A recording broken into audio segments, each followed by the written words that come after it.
And we're back live. Welcome back, everybody, to Gods vs. Eldritch Horrors Season 2. Oh, yes. If you haven't been playing with us, and if you haven't been watching us in the past, then this is quite an unusual campaign of D&D 2024. We inspire our player characters to be as broken as possible. Oh, yes.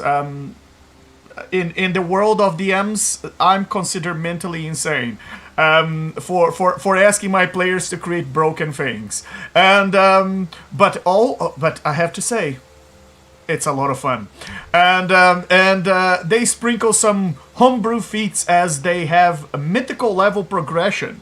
As they are all champions of a particular god, and in here we're playing a Call of Cthulhu flavored plot where these four individuals have got themselves entangled with some far realm business on behalf of their gods, which, by the way, apparently can't go to the far realm because Daddy won't let them. And season two's premise is quite simple. The gods are very powerful, they're very political, they are very committed to plausible deniability, and that's why they send their champions to do their dirty work. And our gloriously broken PCs do this danger work, and they ask the forbidden questions, and they absorb all the psychic damage that comes out of those forbidden questions, and then when reality starts making that wet paper tearing sound, that's when they know that they have to do something about it. They have to run, or as it happened in the last session. The last season, sorry, not the last session. In the last season, they've been unable to run as they collapsed the entire timeline that they lived in, with everything that ever was, or that would ever come to be. Yes, these are the stakes we're playing here tonight.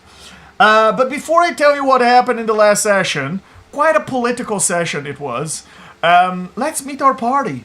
First, we have Grunge the Pious, champion of love, shall we say, a holy man in rags with a very simple business model. He solves your problem, and sometimes he creates two more, but in any case, he always invoices you later.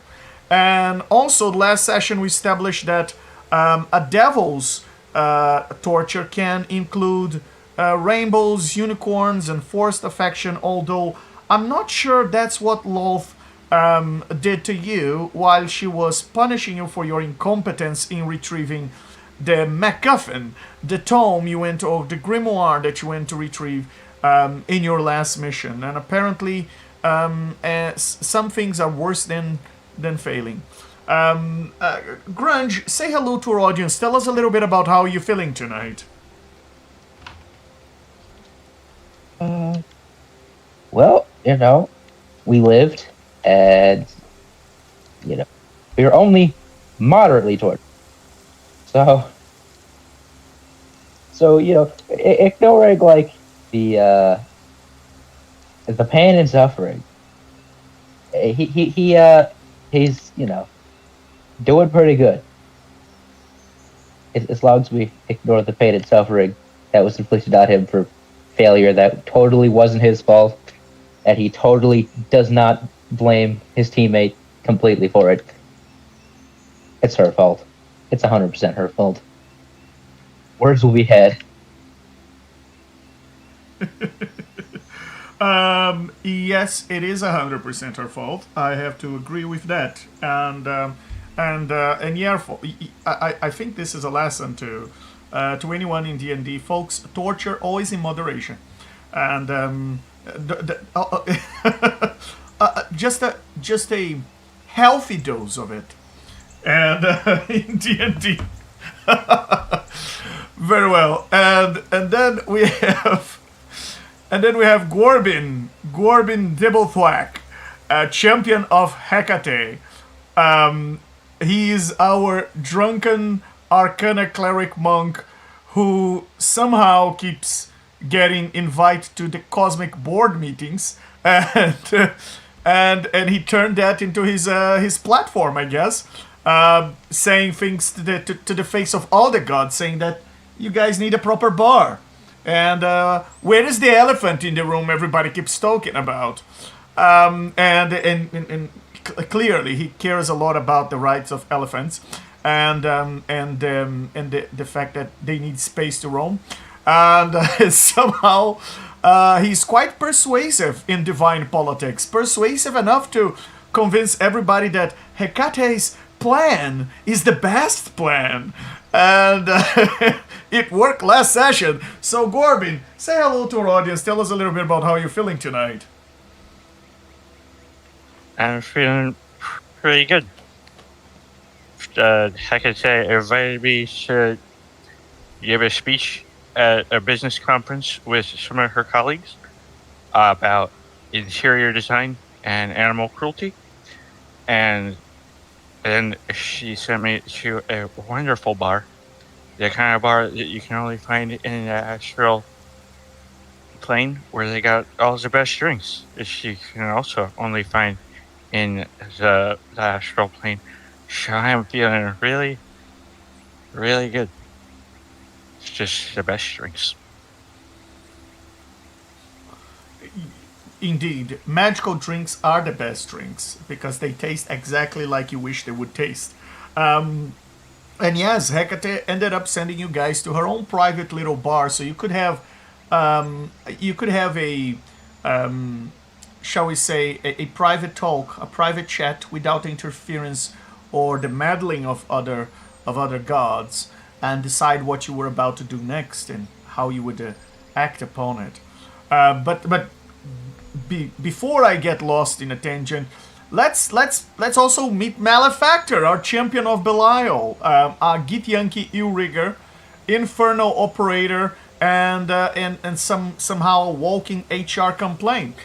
He reports to the Nine Hells, and he's an expert in gifts and also in receipts, and he has this kind of calm tone that says, "I failed, but I failed strategically," and somehow he also convinced his N+2, his boss's boss, Asmodeus, that to go with the plan of Hecate.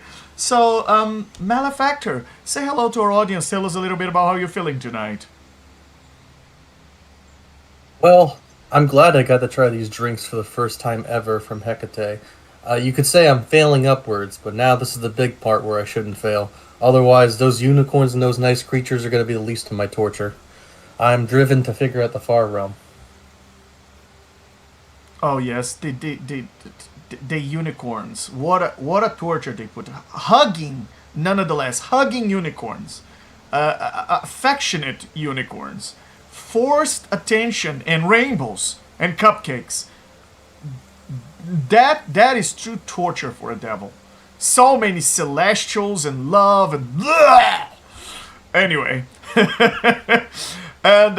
And then we have our champion of Tymora, Red Hot.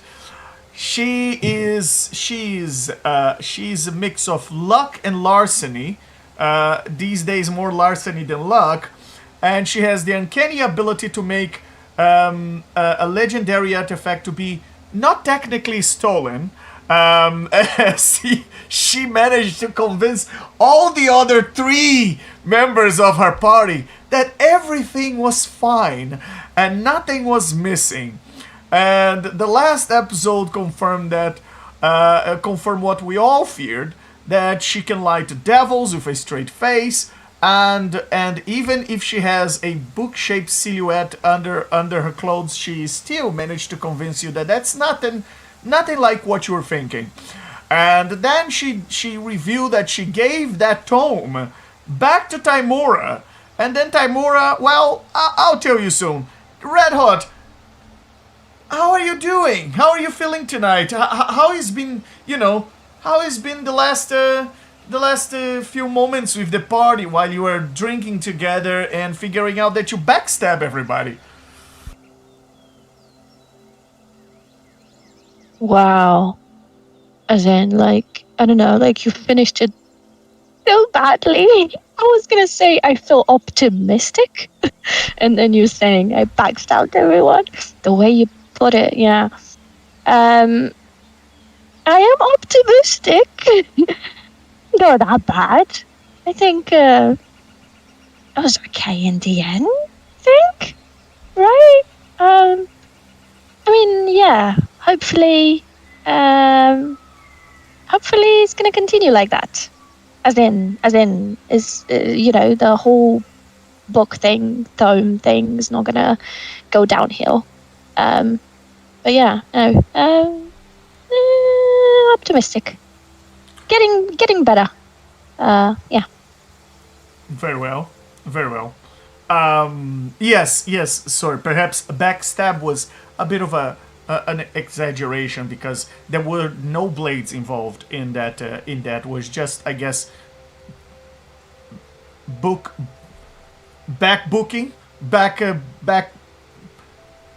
smacking, something like that. There's Book definitely trail. back involved. Book trail. Book trail. Trail. Very well. So, what happened last session? Backside booking. Backside booking. Thank you. That's that's what it was.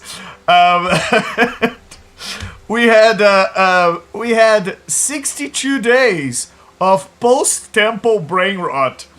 As our party, nobody quite slept right. Everybody dreamed about the missing grimoire that Red Hot had stolen from the party, had snatched, and the book lingered in the back of their minds like a migraine with a migraine with ambitions, and on the 62nd night, reality shaped like a coin landing on its edge, and they found themselves in this, shall we call it, a Davos for the gods of D&D. It's like a all-god conference where they join together in astral form in this astral spiral of an infinite cylindrical spiral somewhere in the middle of the multiverse, and smooth like a glass, layered like reality had, some sort of architectural budget to work on this one.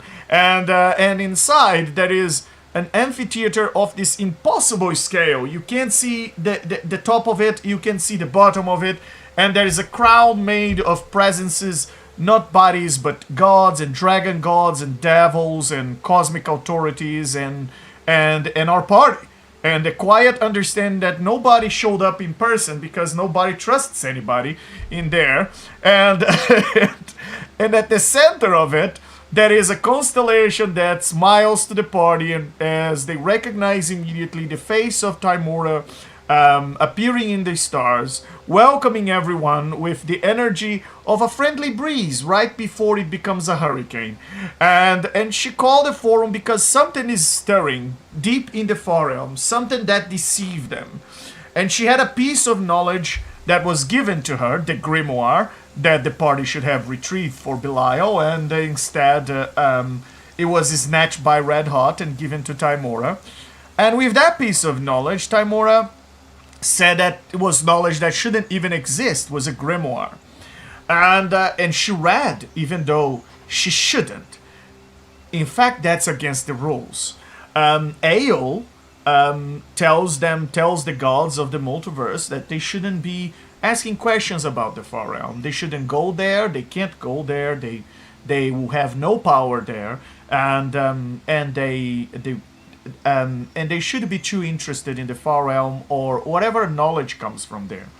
But yet she was a bit naughty and read the grimoire and discover she just browsed quickly. She just skimmed through it, and she discovered that there is a massive threat of this Cthulhu creature that is very, very powerful. And she was very upset with Ayo. She felt deceived, just like a child that discovered that Santa doesn't exist for real. And and finally, she dropped this political bomb on everybody else. I guess she told all the other children that Santa doesn't exist.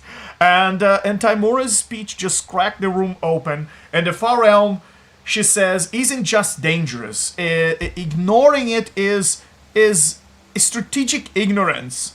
And the gods have been following Ao's hush-hush rules for centuries, but they shouldn't, because this is making them unprepared and their defense is too weak against creatures that have power far beyond what they can ever imagine. I mean, gods draw their powers from devotion, and the creatures in the Far Realm draw their power from nothing, and from themselves. There's no external source. They are the true, shall we say, eldritch sorcerers of the multiverse. Their power comes from within. And the reactions in the room ranged from let's fortify everything to this is a test, bro, come at me. And if you keep accusing AO without proof, justice will find you. Yes, even the gods have moderators.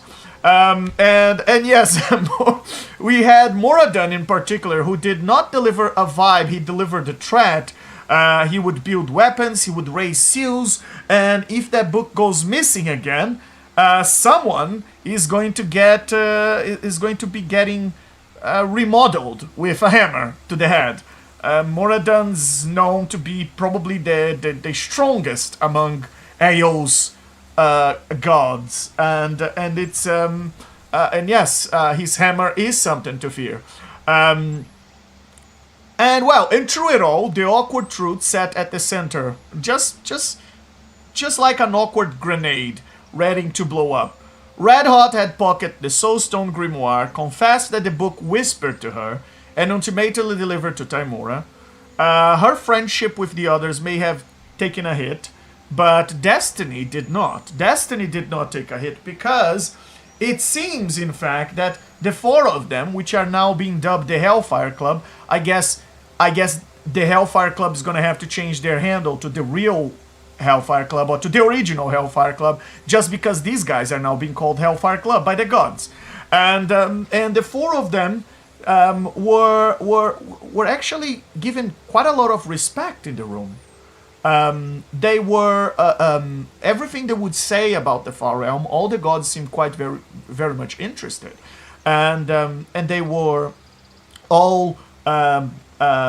all discussing among themselves what should be done, what they thought about the different opinions in the room, and ultimately, the forum ended only when the divine politics agreed, I would say. It was not very unanimous decision because, well, Love stormed off the room and some other people were not really on board with the plan of Hecate, but most of the powerful ones have decided that these champions, the Hellfire Club, should study the Forbidden Tome, should learn how they can turn that knowledge that they acquired, that secretive and forbidden knowledge, into a weapon.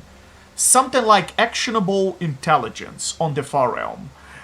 So that if the Far Realm comes, and if Cthulhu comes, as they think it will, because they also believe this is not the only tome in the multiverse, and there are cults out there trying to summon Cthulhu to end all the gods and devour them. And bring chaos to all creation of AO. They've decided that the best way to protect themselves is not just to do, the standard, hey, let's close all the portals, and hey, let's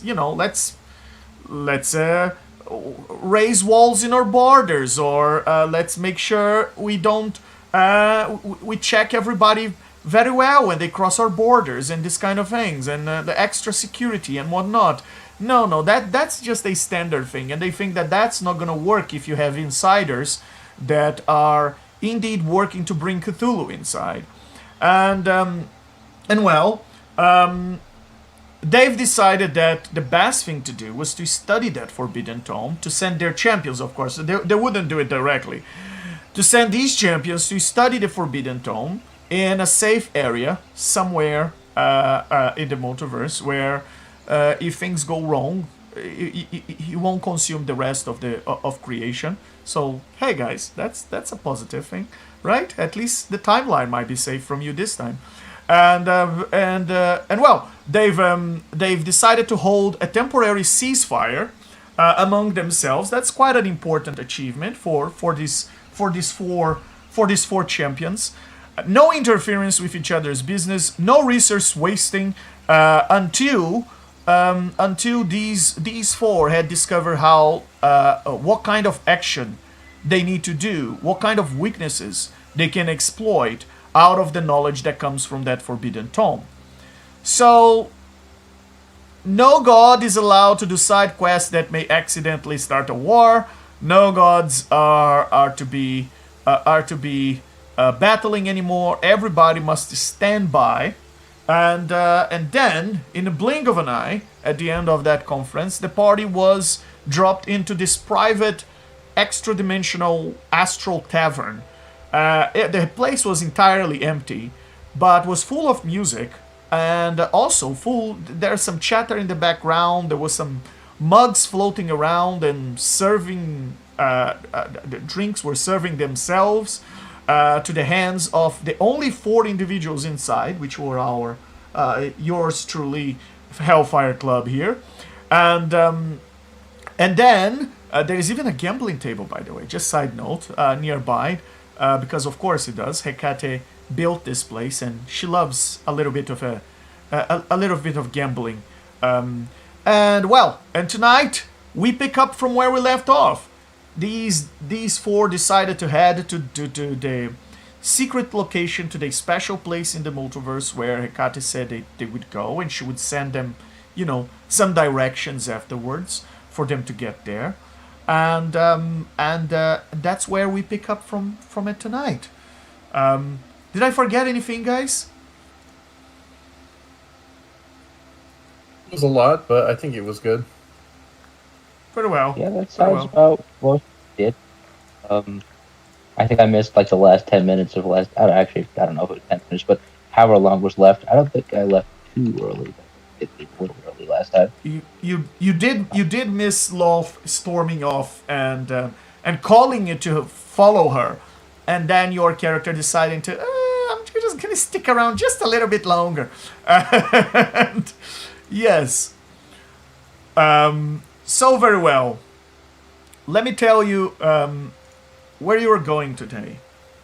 Hecate has her voice again filled the room in the tavern where you were. Let me bring you back to the tavern just for a moment. In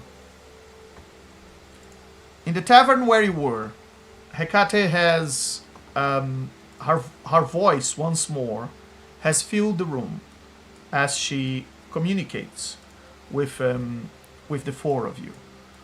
And she says, sorry to disturb you guys again. I hope you had some time to gamble a little bit and have some fun, and just relax without the watchful eyes of the very, very curious gods on top of you. Anyway, I just want to say, I'm at that place. Whenever you're ready, of course. You don't have to go right now, but whenever you're ready, there is this place. It's called, it's the land of Ahadwa. It's a land that, well, they have kind of a history. They were a weak point between several planes of existence. They were in kind of a division between deep into the ethereal sea and the Feywild and yes, the far realm. And turns out that that land suffers the influence of several of these different planes of existence.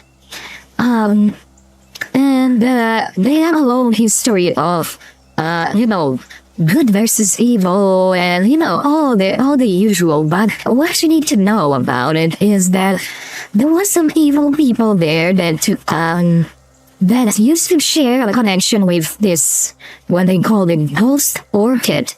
And they were in this ghost orchid was something of like something that lived in the mysterious region of the Feywild. And then some people in there start to communicate with some entities in the far realm, and they brought a little bit of the influence of the far realm. So the land works more or less like this throughout the day. It's a bit of a psychedelic dream in the interior where everything's nice and pretty, and then during the night, you have the influence of the far realm, and there's some nightmares, and then they come, and people there are quite prone to have very powerful visions and dreams and so on. Oh yes, there's some people there. There's like some natives that used to live in that land for a very long time before it became kind of an island forgotten at the edges of the multiverse. We don't exactly know why it wasn't swallowed by the far realm. Usually something that is that close to the far realm and the frontiers of the multiverse would have been swallowed, but something, it became something of an island that has a joint influence of the Feywild and the far realm, almost as if it was stunned on both ends with the same kind of force. And, well, people there experience terrible nightmares, but what they call terrible nightmares may actually be quite instructive nightmares for you, because turns out they're nightmares about terrifying creatures from this inscrutable far realm. They might actually be informative to you. So here's my suggestion. While you go there during the days that you're booked, during the night, try to get yourself some sleep so that, you can have the magical dreams that they have, and perhaps you can learn something from these nightmares. I know it sounds like quite a nice walk in the park, right? For you guys. I mean, you face much worse than just bad dreams. Anyway, what I should know is that the land it seems to have some sort of magical ward against its own final collapse. And it suffers the influence from both Feywild, the interior area of the Feywild, and like the groups of the Feywild into the interior sea, and the far realm on the other end. Now, in this place, I made one of my friends there to dream about your coming in the future, and they will be ready to show you the most, shall we say, the most sacred place and the most secretive place in the whole region. Is this stage where some of the ancient history guys have done some very powerful rituals there, and there's something there that can actually open a portal to the far realm. It's a special item that they've created, a special artifact that can actually make you swing back and forth to the far realm without losing your way back, and it might be quite helpful to you. Because I'm under the impression, at least from what I hear from Timora, that reading the book on this side of the frontier is not the same as reading on the other side. She thinks that the book has a different message and different knowledge if you read it while in the far realm. That's why I think this is like the perfect place for you guys to study. I mean, it's not from being consumed by the far realm. The influence of the far realm there is so regular that there is nothing really unusual about its presence. And you may find some creatures there that may, make you vomit or haunt your nightmares for a little bit, but it's fine. The best thing is, you have enough as much time as you need. And timing the materials sealing the pharaoh don't pass at the same rate as everything else. So you can just take your time, study the forbidden knowledge, see what you can come up with, and then, give me a holler when you're ready to come back.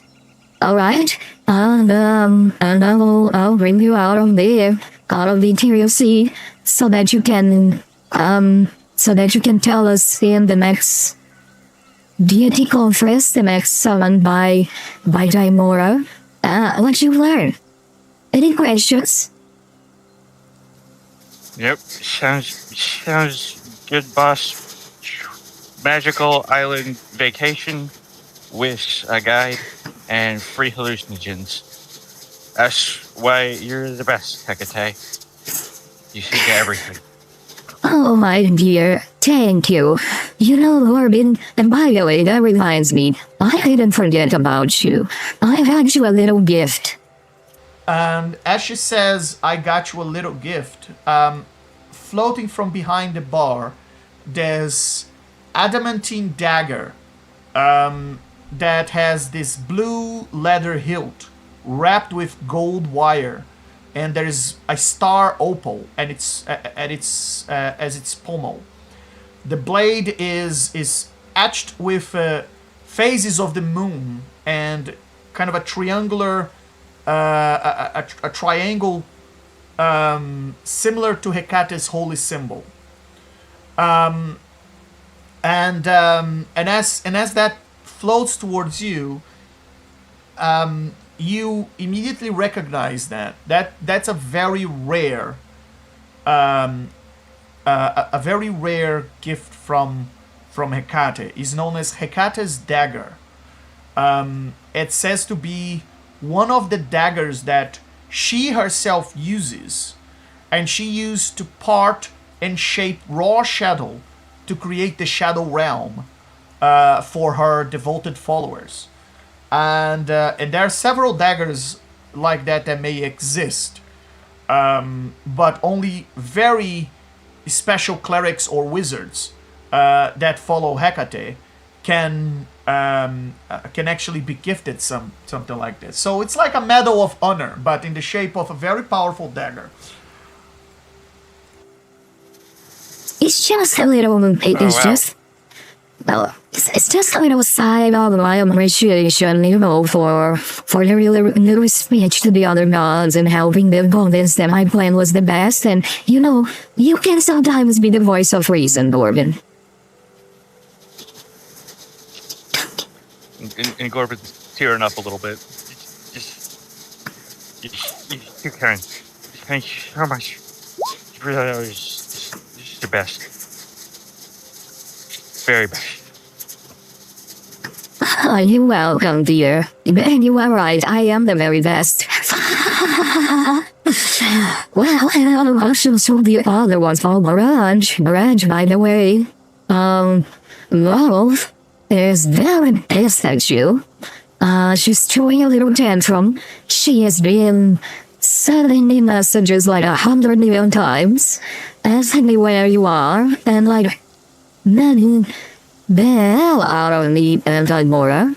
And I had to say, what possessive little god is there? She's an uncle freak. So you can go for 5 minutes and she's just making everybody crazy. Just in Mirage, where is Mirage? Tell Mirage to tell him immediately. I don't want Mirage, man, etc. My suggestion to you. You need some space. You need some time off her. Oh, it's a good thing if you're going all the grid because that chick is crazy.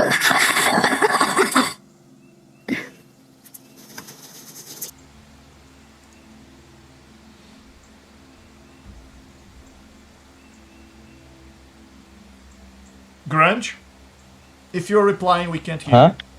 If you are replying, we can't hear you. I'm here. Don't have a particular reply. Seems that Lolf Yeah, wants you to know, may want to torture you again for, just a good part of a couple of months. yeah, Grudge just got through his torture. I think he's a little busy. Very well. Very well. Also, I mean, he may need to go talk to her at some point, but there's not an opportune moment. It's not like there's a church Peloth just sitting right down the block from this, floating tavern in space. There's no Church of Loath here for sure, but hey, you can also make a little shrine for her. Maybe make a spider out of vegetables and things, and pray to her. That's definitely doable here. But I mean, yes, also just start searching corners for cobwebs. Like, there's a spider in here somewhere. I'll find it. very well, very well. And Malefactor, Red Hot, anything you would like, to share? Anything you would like to ask? That's your one and only chance, I guess. So, I understand where we're going and I understand what to do. I guess once we have enough information, how do we contact you? Do we just use Gorbin, or do we have our own way of talking to you? Oh yeah, well, Gorbin is the fastest way because, I always listen to him. Oh, you probably don't know, but the Far Realm, Gorbin was separated from us for a little bit, so I just want to know something if I need to get to you myself, if Gorbin is, let's say, not around.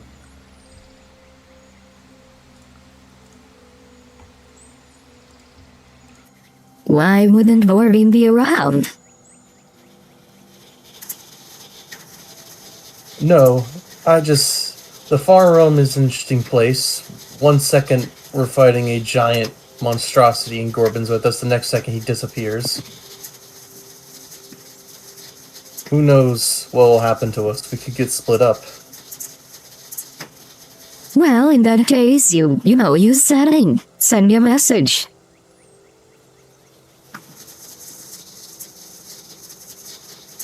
Appreciate it. Do you know the sending spell? Or you can use contact deities as well. It's another spell and they use to contact us. Malefactor thinking of his lack of spells and go like, I haven't really been the magical kind. Usually I've used sending stones, but I guess I'll have to find someone with sending or contact deity then. Oh, I'm sorry. I'm so used to all those people that, spellcasters that I forget some people are, a bit, shall we say, disabled in this area, and therefore, I completely forgot that we have the non-magical creatures in this multiverse. I'm sorry, it's just sometimes, just goes on my head. Yes, of course, here you go. And 3 scrolls of sending appear in front of you. I say thank you and I take Is those. it- Sorry, go ahead. Oh no, that's it. Is it Hecate that was saying that if Gorbin returns the tome, then he's gonna get a ring with the spell wish or something like that? No, that was the original reward from Belial, and it's not a ring; it's a dagger. It's a dagger of 3 wishes, and it was the original offer. Okay, so that was from Belial. Okay, Yes, was the original payment offered to Grunge and Malefactor if they would return the grimoire back to him. Yeah.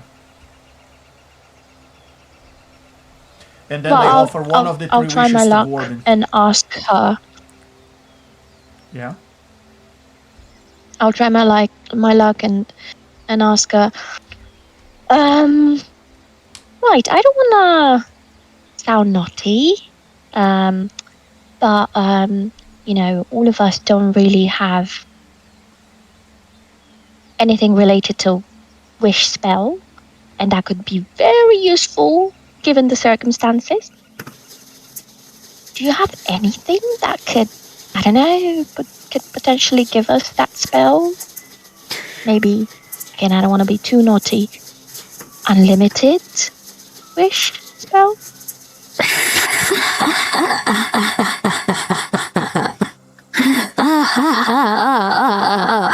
Oh, yeah. I'm on a warm image. What kind of funny? Yes, there is something called unlimited. Times, yeah. Yes, there is something you can do to have unlimited wish spells. Basically, what you have to do is to become a goddess, just like me. No, we don't play around. We don't play around with the fabric of reality like that. And I am not a genie. I am a goddess. I don't grant wishes just because, I'm very spiteful little elemental that he has autistic issues about not ever having become a god, even despite the fact that it's oldest than the majority of the gods. So yeah, I'm not one of those. But, if you, let me ask, what do you need a wish for? What aspect of reality are you thinking about changing? Because, we're trying to make a bigger mess right now.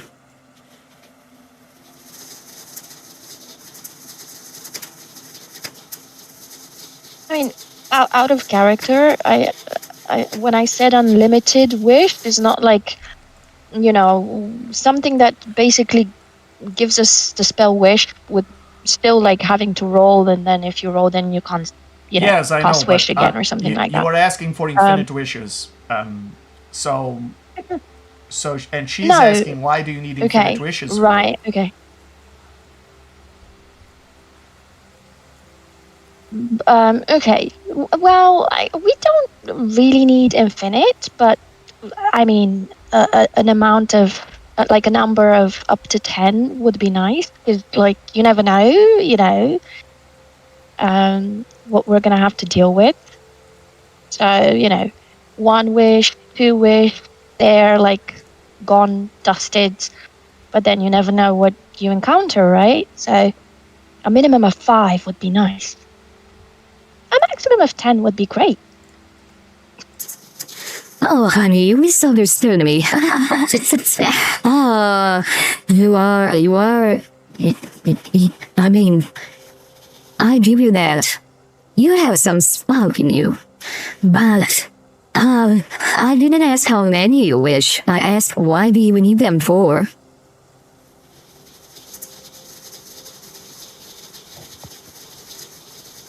I thought I just replied. You never know what we're gonna encounter, and we might need the wish spell to get the hell out of whatever situation we're gonna be in. Or save the universe. You see, the wish spell is only gonna work very well in the multiverse, in our creation. Once you are in the far realm, dear, you are on your own.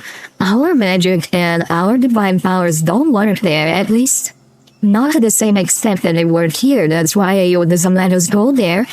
But,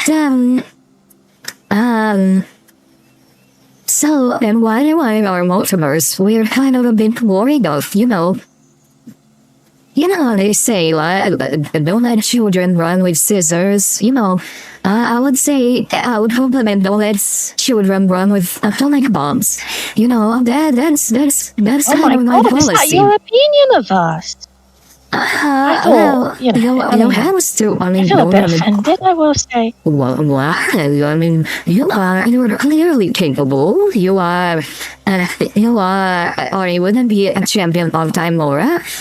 You clearly have a lot of potential, and you're clearly in the right path, and you are doing all the right things. You know, I mean, we can all see that you are doing an excellent job. It's being praised all over. I mean, every god out there wish they had a champion just like you know, so that you would, so that they would, terrorize all the other champions with their incredible capacity of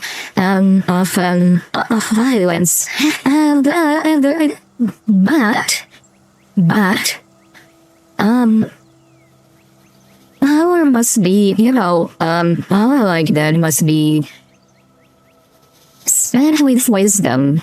Because if someone just goes around throwing wishes every time they have an issue, then reality would fracture and all of us would perish. So, I gotta ask you again. You don't have the possibility of giving it, and I understand it better. I don't know. I have a possibility of giving you as many wishes as you wish, but I know you're honest. First of all, you are in the Time Laura, and I'm pretty sure if Time Laura was to grant you a wish, it would probably be like a 50-50 thing. Second of all, yes, of course I could grant you a wish, but not infinite ones. That seems a bit disproportional. I mean, okay, that's. I mean, again, I didn't say infinite, but would you be able to do 5? Just for the sake. Roll persuasion. Ooh.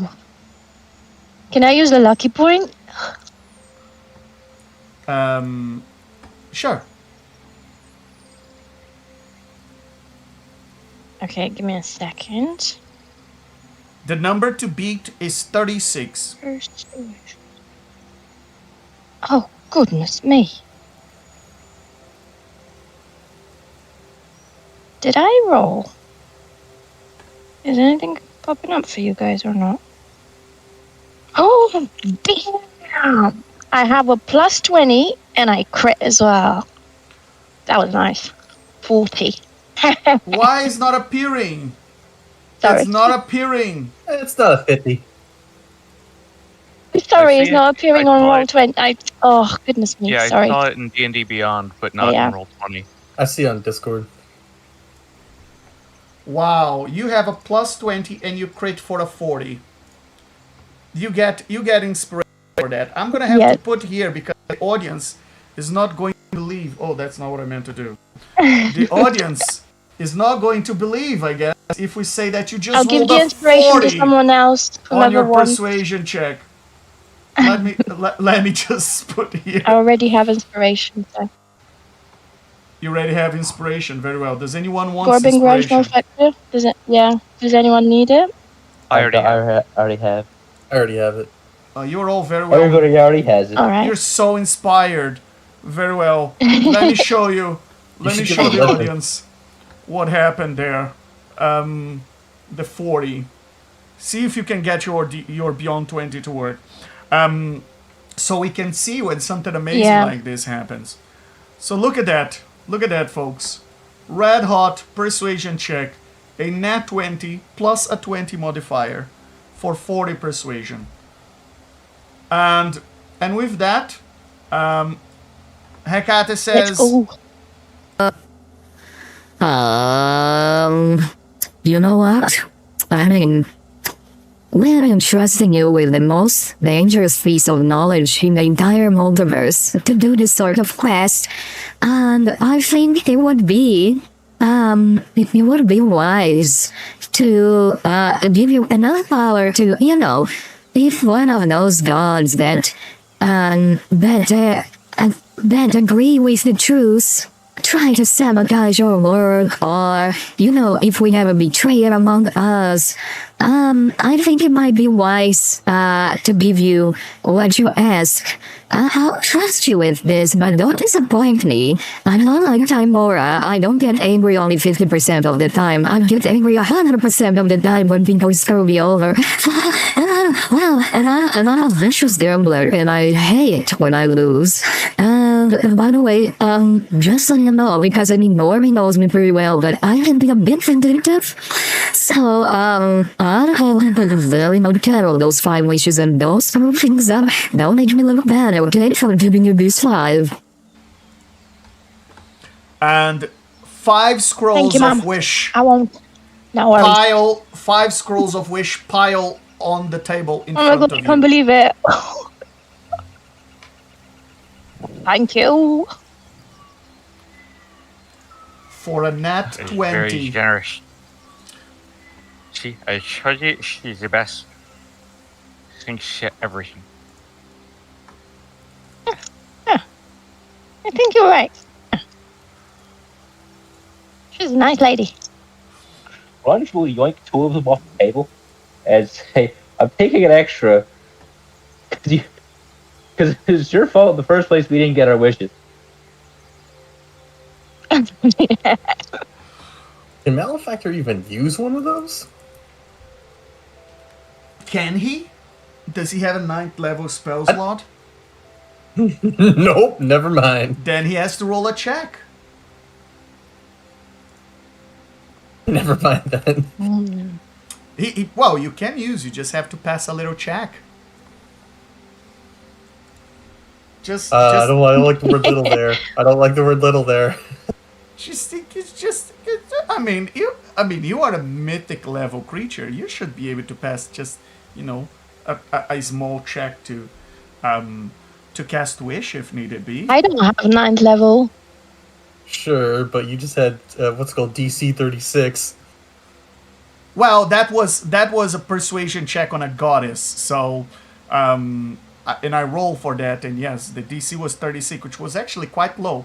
I guess she has a bias towards you guys, a favorite bias towards you guys. But it's unbelievable we were that lucky. you've managed to pass a DC 36 with a 40. But anyway, and you've managed to convince her, and yes, if you have a spell scroll of 9th level, you just need to roll to cast, and the DC is equal 10 plus the spell level, so 19. And it's an intelligence, is an intelligence check, or whatever spell casting ability you use. It's charisma for me. It's doable, yes. but I'll At least on my games you can do that. Not all games, but on my games you can do that. You can cast anyone who has the spell casting feature can cast a spell scroll as long as they pass a DC to roll that. But of course, you don't have that on your spell list, so the DC may vary slightly for you, just a little bit. Usually, if you do have... Well, I got my scroll of ascending. Very well. You got ascending, you should be able to cast. No problem at all. It's a 3rd level spell. Very well. Let me tell you where you guys are now. As you're arriving in Atagua, this forgotten place at the end of the, or I should say almost at the end of the Ethereal Sea, where you are so far away into the horizon that it starts to become the Far Realm. You've learned from your goddess that the people that live here, the Ataguans, they dream vividly all the time about different things, gods and nightmares of the far realm, and they have visions and so on. And you've been told that someone here would come to meet you. The site, this place, is unseen from the majority of the multiverse. You can use divination to see this place. It's also quite unreachable unless you know how to get here. Many claim that only those that have found this place in their dreams can actually find their way here. Others say that those who found this place that came from the outside were called here by something. There are all sorts of legends about this place that you came to learn after a little bit of legend lore that you did on your way to this place, and after learning the name, because it's not even a name you hear outside of the right circles. Now, the Ataguans believe that the source of their dreams is this very powerful crystal called a sleeping stone. But you know a little bit better than that. And the sleeping stone, apparently, those who live or sleep close to it have powerful and strong and sometimes prophetic dreams. And besides that, they say that the stone also makes these white orchids to grow in the region that they look like glowing crystalline orchids, and they say it grows in the region where the sleeping stone is. And well, as a sort of a counterpoint to these bright and prophetic dreams, there are also some sinister creatures that have been seen in the history of Antagua. And Antagua has gone through some wars, you could say, some conflicts, when some cultists and evil clerics, I guess we could say, have attempted to use the nightmares and the powers that they could siphon from those nightmares, not only to terrorize the people in this place, but also to try and bring this giant eye. That's how they refer, because they only saw a glimpse of it, into this place and potentially into the multiverse. But the Antaguans managed to fight back, and they fought the nightmares, and they've managed to push them back. And now it's said that threats still exist and creatures still apparently come from the far realm, including what they called the Whistlers.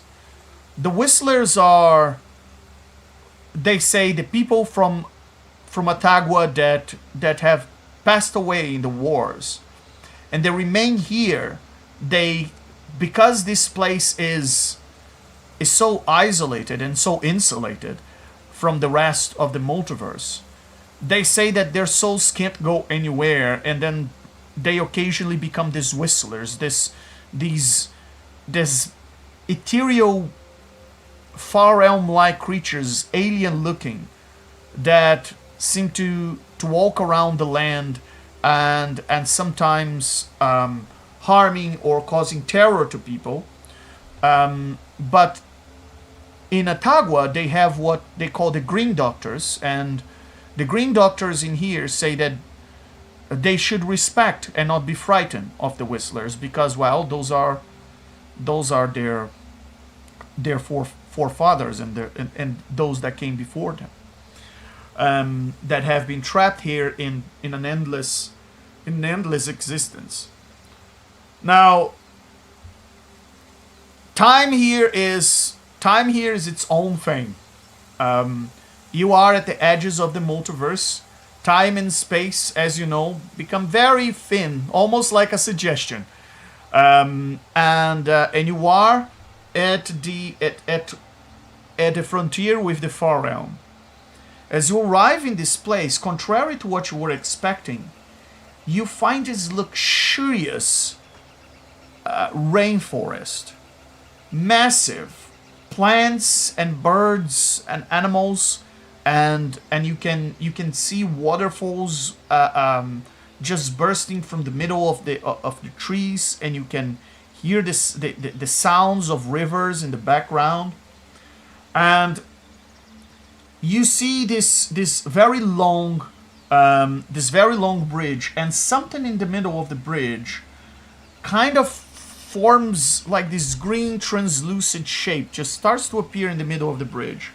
And the more you approach, the more the vision of this creature becomes more of a humanoid, and eventually that green translucent goo appears to you as a lady with a beautiful, colorful bird on her shoulder, and she holds a spear, and she's barefoot, and she looks at you, and she says to you,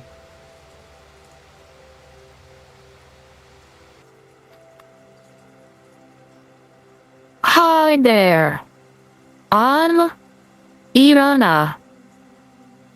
And this is my friend Mene. And I'm see you in my dreams. You talk to the pretty goddess with the dogs. And she tells me to show you the way of my people. Welcome to Ottawa. You must be Hecate's friend. Yep. We come bearing gifts. And Gorbin's going to pull a bottle of spiced rum from one of his many pockets and hold it out. There you go. It is a custom of my people.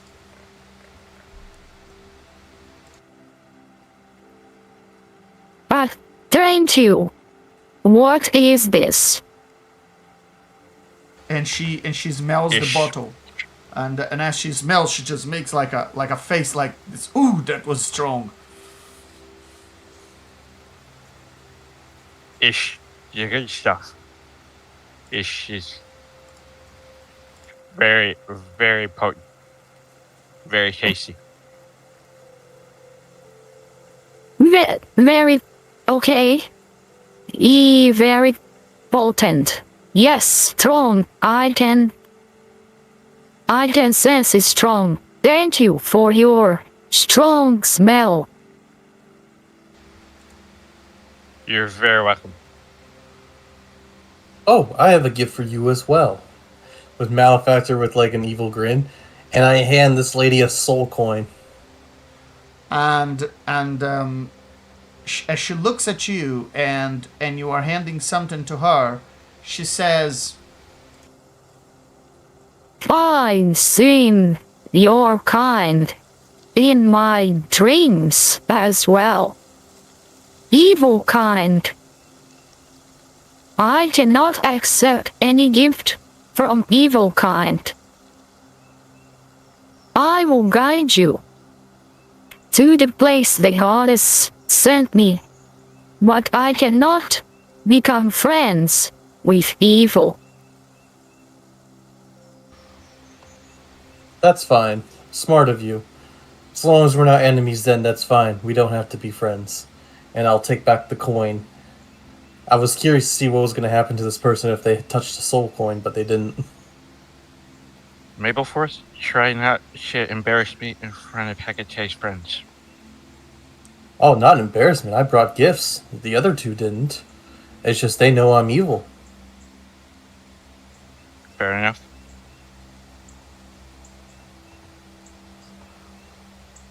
Usually people give me things when I show up, not the other way around. You feeling left out, Grunge. Very well. As after the introductions, Irana and Nene, they start to take you deep into this jungle. You continue to follow this this rope bridge all the way to its end, and it's very, very long. It's very, very long. You don't understand how there's something holding on this bridge on the other side, because it doesn't have any supports in the middle of the rope bridge. It just keeps going and going and going, and eventually she brings you to this opening in the forest, with a beautiful waterfall in it. Well, let me put it this way: the waterfall is beautiful. What is beneath the waterfall? Well, that is up for discussion.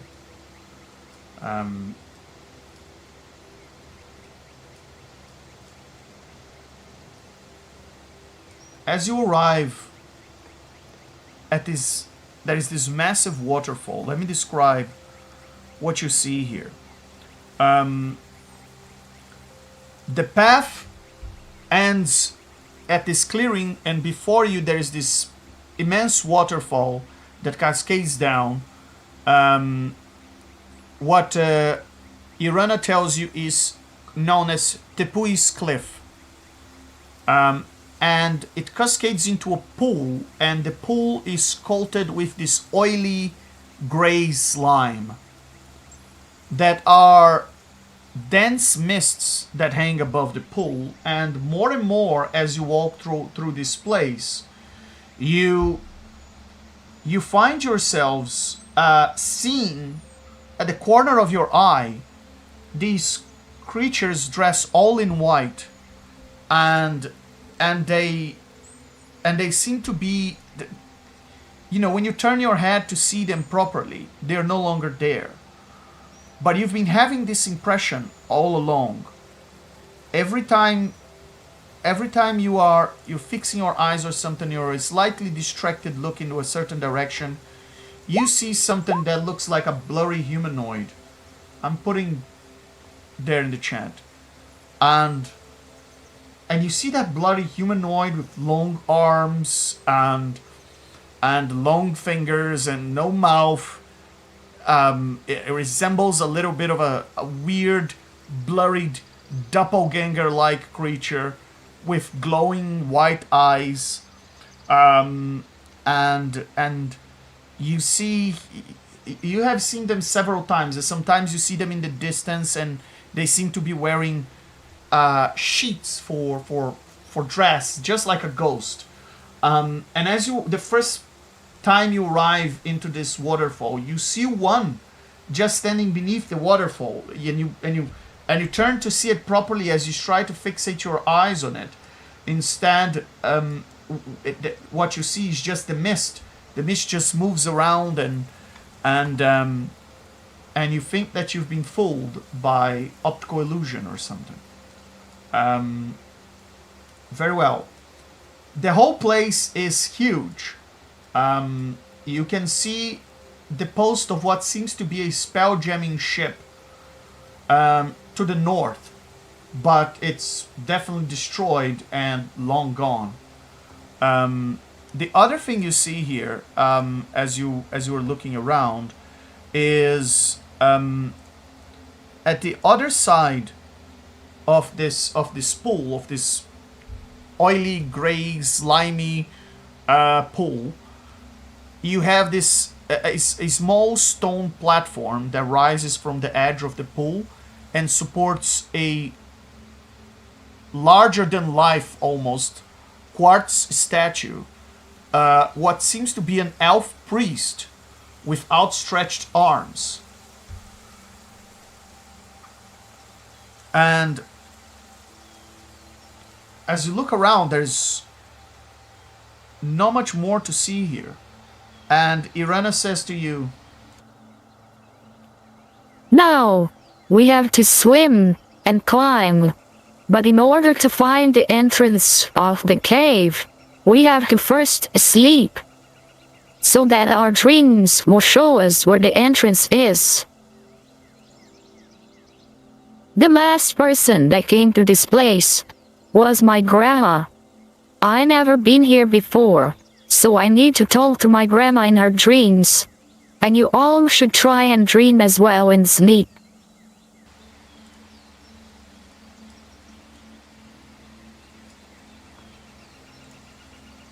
Yogi. Sounds like a plan. Anybody want some boozy shrooms? Just help you sleep. You know what? I'll try one. Good on you. Anybody else? No thanks. Do we all have to sleep? Can I just guard you guys whilst you sleep? I'm just a bit not trustful. I don't know. Grudge is still mad at you, but he agrees with you on this. That this seems like a great way. That this entire endeavor is just being cannon fodder for the gods. So, why, yes, let's go to the far realm and start like jumping through nightmares. That's not gonna drive us insane and get us killed at all. No.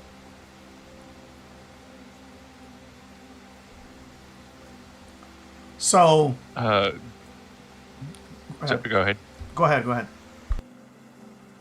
Oh, I was just going to say that Gorbin pulls two what appear to be pickled mushrooms out of a jar in one of his pockets, hands one to Malefactor, and pops the other one into his mouth, into his own mouth. And I'll eat it as well.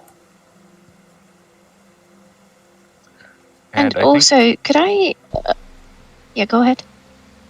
I was just going to say, I think we need some rule. I would need a DM ruling on what the Constitution save for boozy shrooms is. What is your spell saving throw?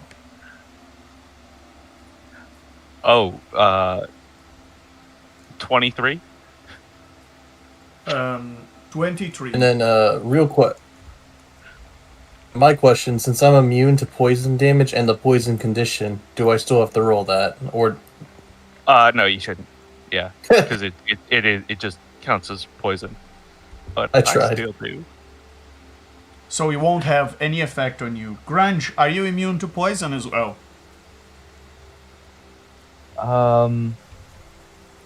He didn't take one. And even if I did, I'd just heal off it. Okay. That is a. I've got resistance, and then I could use an item effect to just heal instead. But I do have an advantage to avoid or end poisoned condition. Very well. I don't know if these inflict poison condition or just do poison damage. That was not specified. By the way, every time you look up into the sky in this place, you have the impression that you are looking at in the sky is at a different distance. The more you look, the more you have the impression that the sky are several different layers of sky, and they have different depths, and you can't really focus your eyes properly, and it creates almost like this kaleidoscopic effect in the sky, where it's like looking through several different windows that have different angles among themselves, and you are and the more you look, the more strange it becomes, almost as if the sky can't decide what is its shape or what it is supposed to be. So Gorbin, you roll a 19. Do you want to roll again? I don't have advantage on Constitution saves for. Well, so I guess it depends on if these are inflicting the poisoned effect or just doing poison damage. They are inflicting the poisoned effect. A psychedelic poisoned effect. Okay, then I'm going to roll again because I do have advantage on that.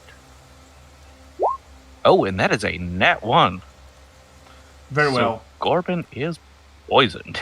Excellent. Gorbin, you are very much poisoned, and I'm gonna ask you to roll 2 d20s for me.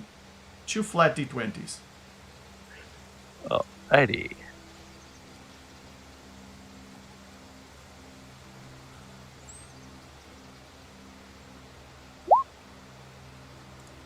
That is 25. Yeah, that's a 14 and an 11. Very well. The first effect you have is... First, you feel invincible. But as you feel invincible, you can't dodge things.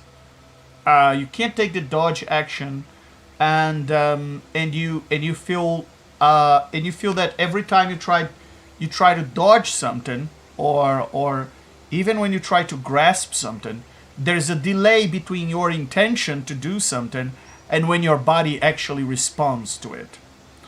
And then you have this burp, this belch that you start to burp profusely, but every time you do, it's a one sentence omen, but just like a crazy omen, as a like a prophetic burp, and every minute you release a prophetic burp, and then you gotta tell us what that one sentence prophetic burp is, and while at the same time, remember your movements arrive with let's call it 1 round late. So there's like a 6-second delay between your intention to do something and when your body actually does it. Very fun. So, I guess I'll start now. The darkness will come, and his name will be Harold. I don't think that made him fall asleep. And with that, Gorbin's going to sit down and yeah. He's going to. I really wish I could burp on command. He's going to sit down and lay down, and then I guess try to take a nap. Are we just doing that on this side of that thing, or can we like go around to where the like the base of the statue to Yes, you set up can camp? go around to the base of the statue, yes. All right, then I'm assuming that we did that before we started trying to do the thing. So I guess he's just gonna be. Sorry, go ahead. No, you go on. Sorry. I was just gonna say that I guess Gorbin's just gonna be prophetic belching all through the night while he sleeps.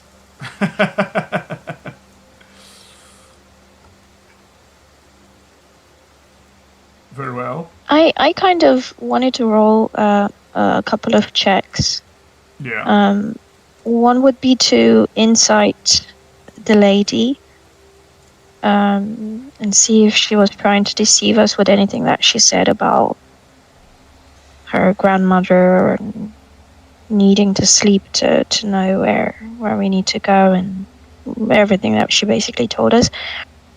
And if I can roll another check to kind of figure out whether all these whatever we see around in terms of the nature and whatnot, it's normal, to put it that way, based on the area that we are, or part of the multiverse. You said we're in the outskirts, so based on my knowledge or things that I was told or whatever, Okay. history I know, if whatever's going on right now, it's something normal to the place that we are. Very well. So roll an Arcana and roll an Insight first, and then roll either Arcana or Investigation, whichever you prefer. If your Arcana is to retrieve knowledge that you may have, or to deduce something based on that knowledge, and Investigation is just to deduce things based on your senses.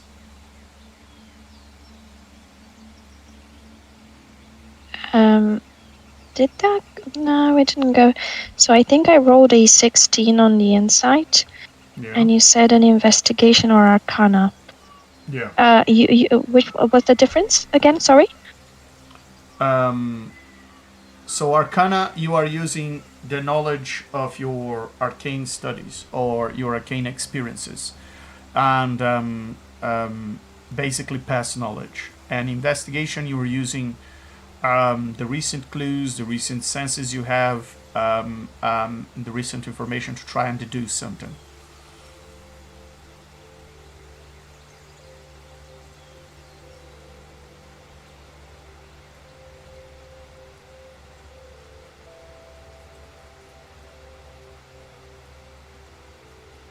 $17 Arcana. I have the same modifier for both, so Very well. I went for Arcana. I So guess. based on your insight, you think that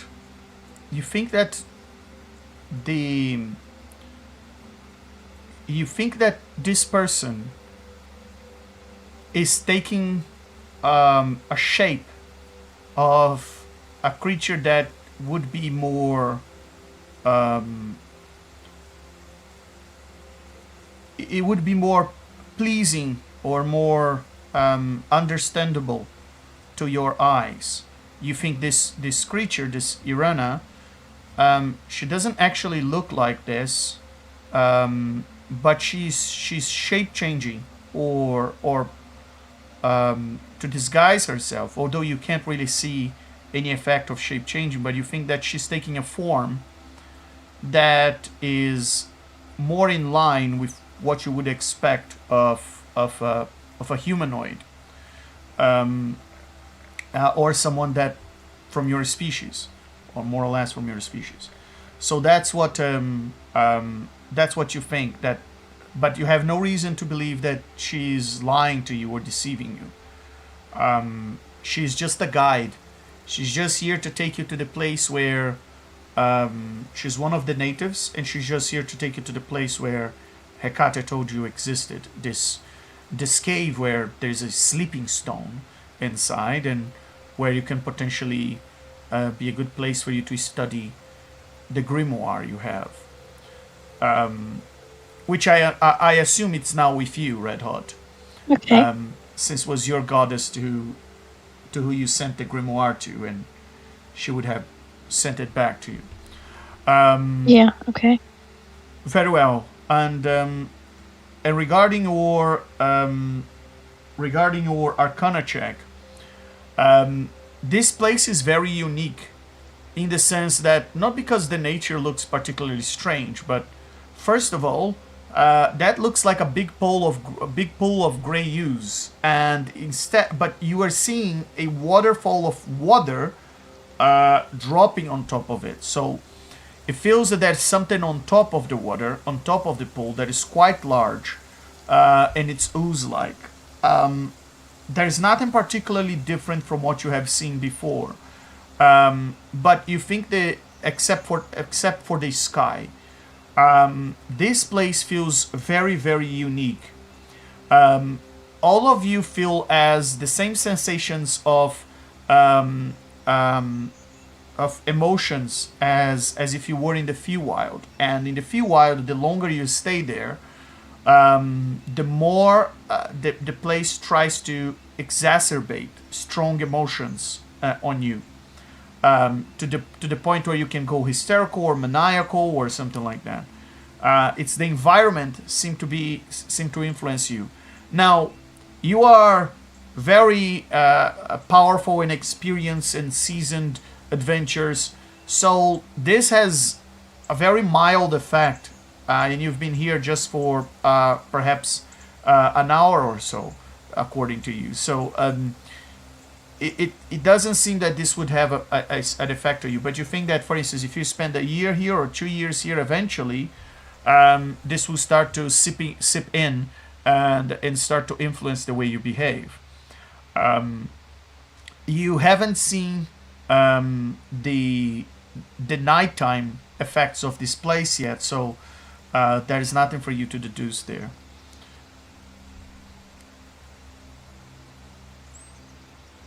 And Grunge, Okay, all right. anything you would like to do before you guys try to take a nap, or are you not taking a nap?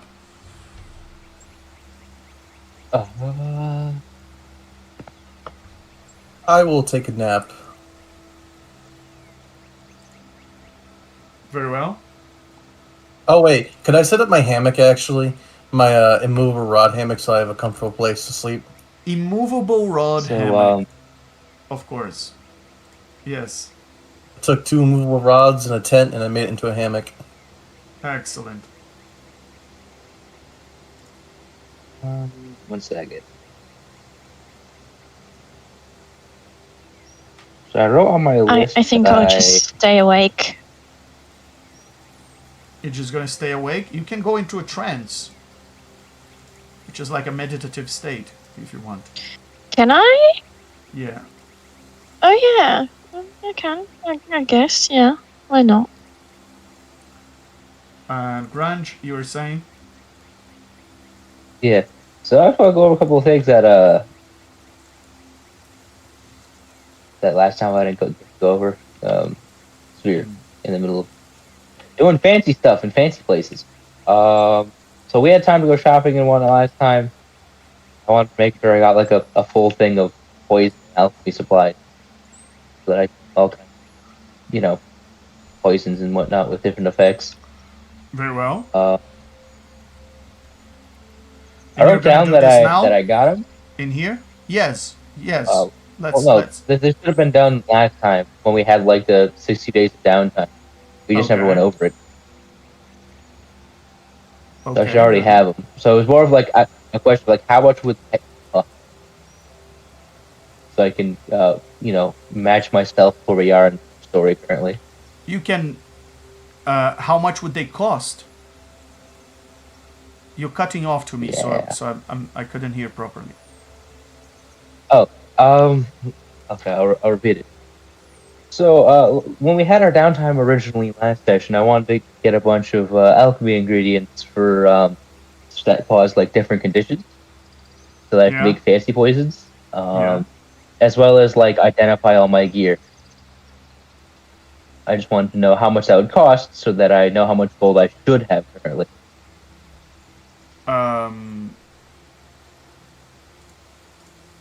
Did you put that in character chat or in the downtime?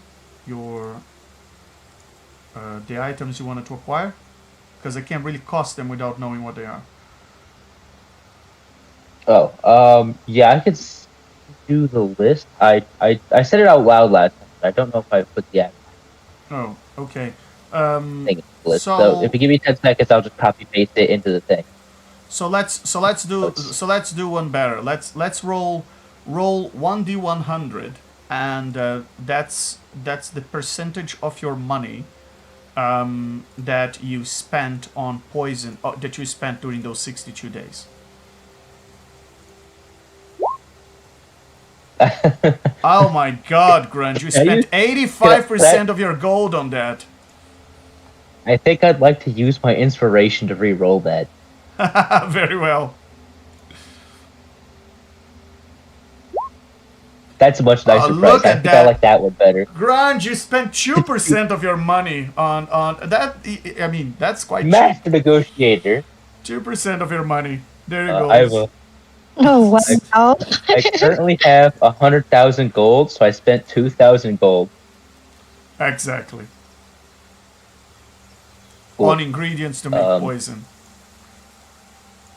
You may have killed some things in the meantime. All right. Yeah. So now that you know how much Okay, gold you so- have, what would you like to do here? Okay. Oh, I had another question that I meant to ask. That's on my list of things to bring up. I think you mentioned something about a.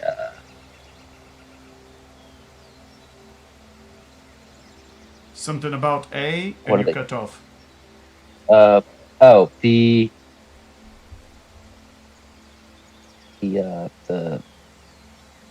I'm forgetting the macro that you mentioned that last time. Oh yes, That yes. you Yeah, I'm finished still. it. It's not easy to make a macro for your character. I have to say, I've been trying to adjust to a level of output that is that's comparable with the others. So I'm still trying to figure out the mechanics. I don't have a lot of crazy stuff that can be like multiplied together to do crazy things, like a certain spicy mage who just nukes every boss in the game. I know, but at the same time, a signature move like a macro shouldn't really rely on items.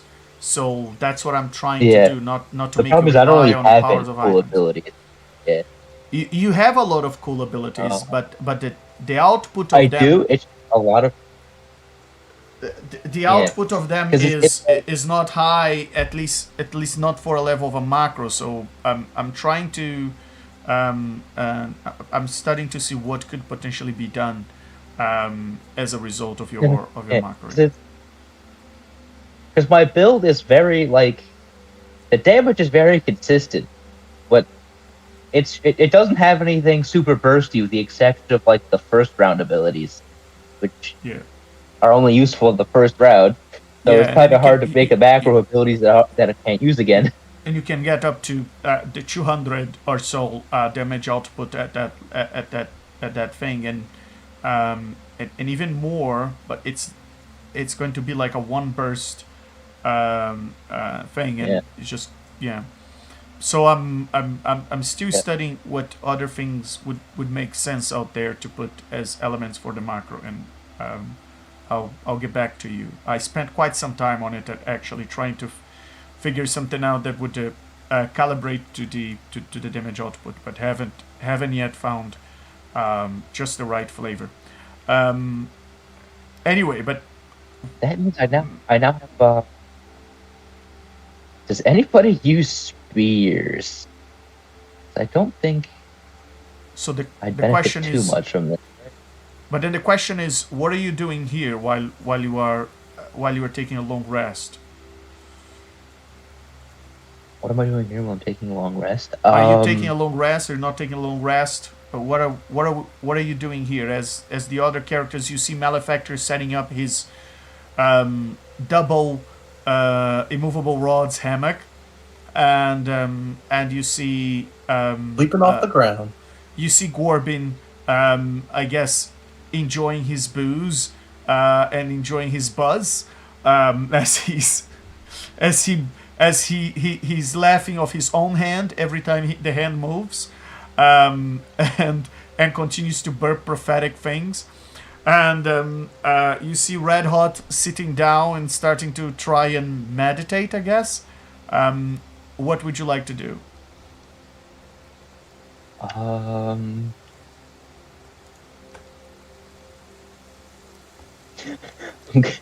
going to make poison tea, and I'm gonna go to Red Hot and be like, "Hey, if you drink this, we'll be even." Very well. You want to make some poison tea? All right. Yeah, I want it to just be like tea of like I don't know.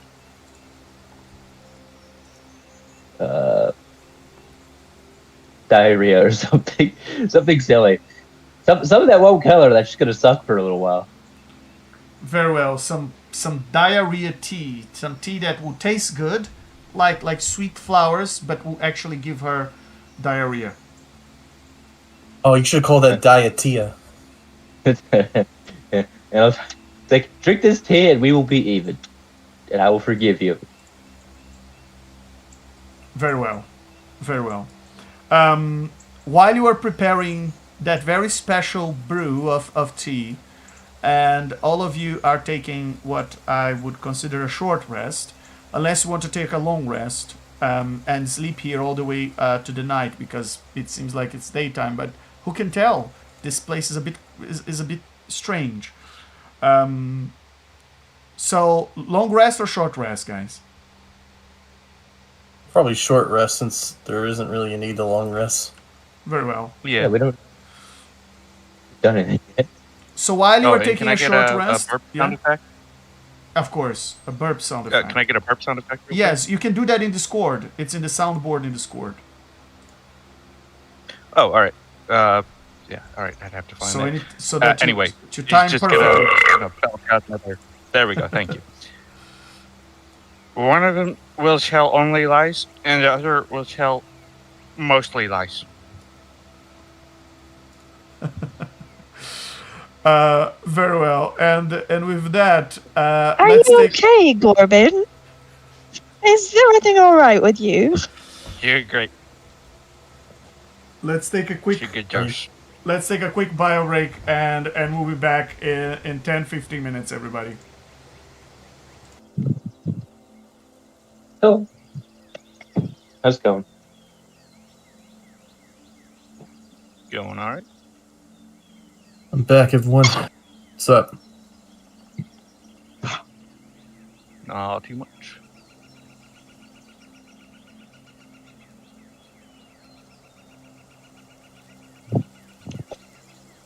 I think we have like a few more minutes.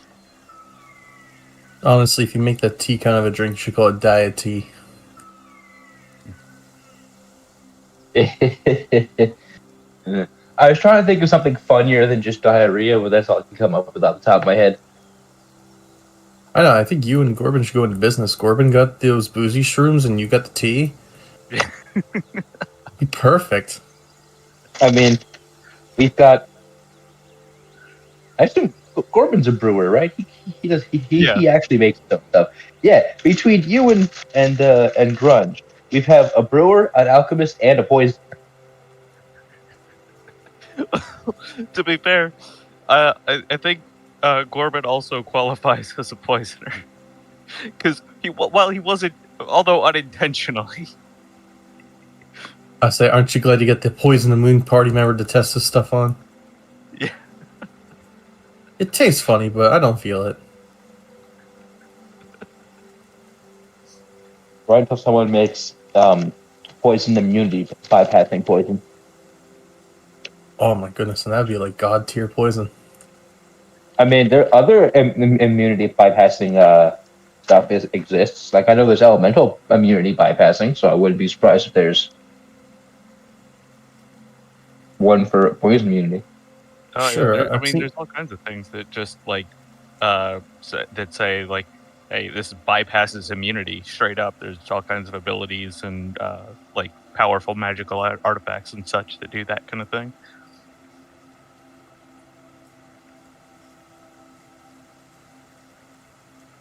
I'd probably drink the blood of a green dragon. What do you think?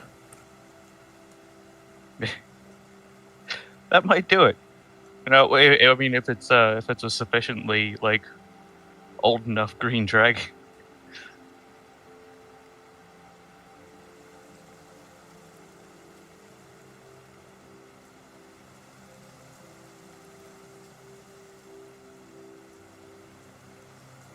You know, by that same token,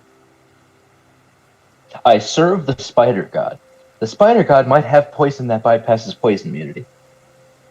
You know, if you succeed in this, you might be at the same rank as your spider god. Nah, I'd pass it to the spider god. That's very nice of you. Out of character, I will tell you, Grunge's motivation is to make loaf like a like a high god, and that way she can make everybody suffer as much as he suffers. I like He does that. not serve Loth because he likes her. He serves Loth because he wants everyone to suffer as much as he does. I guess mine is with Belial or the Nine Hells, just because Illriggers serve them, and they help me find purpose compared to what I was betrayed being a Githyanki originally.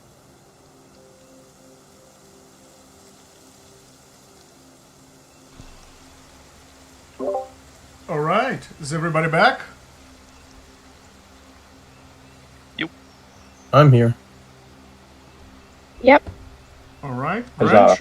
All right. Very well. Okay. So let me talk to you about the nightmares. So only 3 of you have slept, right, Grunch? You were quite busy. You decided not to take a nap. Yeah, All right. he thinks this is a great way to get ourselves killed.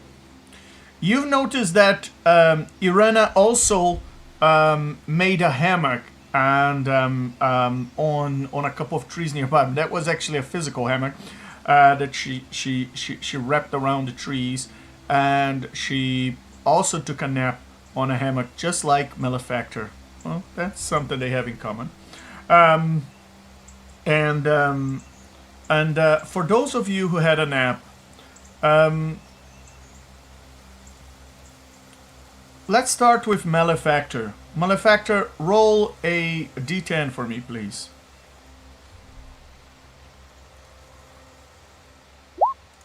Ben! Excellent. Very well. Malefactor, let me describe to you your... you indeed had a nightmare, or, well, I'll leave it up to you to decide if it's a nightmare or not. But what you've seen, in your dream, you were drifting in this starless void.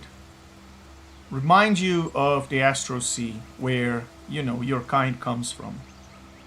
When these 2 enormous spiral just bloom, they just bloom open like pale wounds in space. They're turning very slowly and patiently, as if they've been spinning since before time. And between them, moving from the shadowy area of the Astro Sea, almost as if accidentally caught in the headlights of an incoming car, you see a figure made of shadow and ash, limbs that stretch in a wrong way, fingers that are far too long, longer than planets. Its body shedding black cinders that trade behind like torn roots, and it doesn't float in there. It's almost as if it's suspended. It's almost as if it's made of part of the background. And the creature, for a second, is pinned between those whirling mouths of nothing. And then it turns its head to you, almost as if staring directly to you, and you realize it has no face, only what seems to be a crown of splintered darkness. And the creature raises one of its hands and starts to point of you, almost like an accusation. The spirals start to pull, and your thoughts begin to peel away in strands, like you start to feel like you're missing names, and then memories start to vanish from your mind, and you feel as if whisks of your intellect and promises and your ambitions and your personality are being sucked into these spirals, siphoned into these white vortices with the soft sound of pages just being torn from a book. You try to wake up, but the dream seems to lean even closer, and you feel as if there was a cold hand that settled around your chest and then slowly climbs to your neck. You start to feel as if you're about to asphyxiate. And then something, almost whispering without words, says to you, "You are not failing. You are not falling. You are being filed."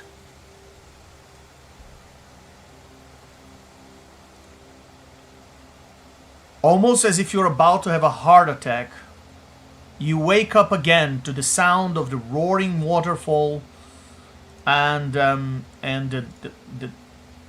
luxurious vegetation around you, and birds, and the sound of Nene just making noises clear by your side. You blink your eyes, and that was probably the scariest feeling you ever had, as if you were about to be swallowed and forgotten and consumed. Then, Gorbin, roll a d10 for us. Where is our You found the button. squirrel in the springtime? Very well. D10, you said? Yes. Alright. That's a step. Excellent.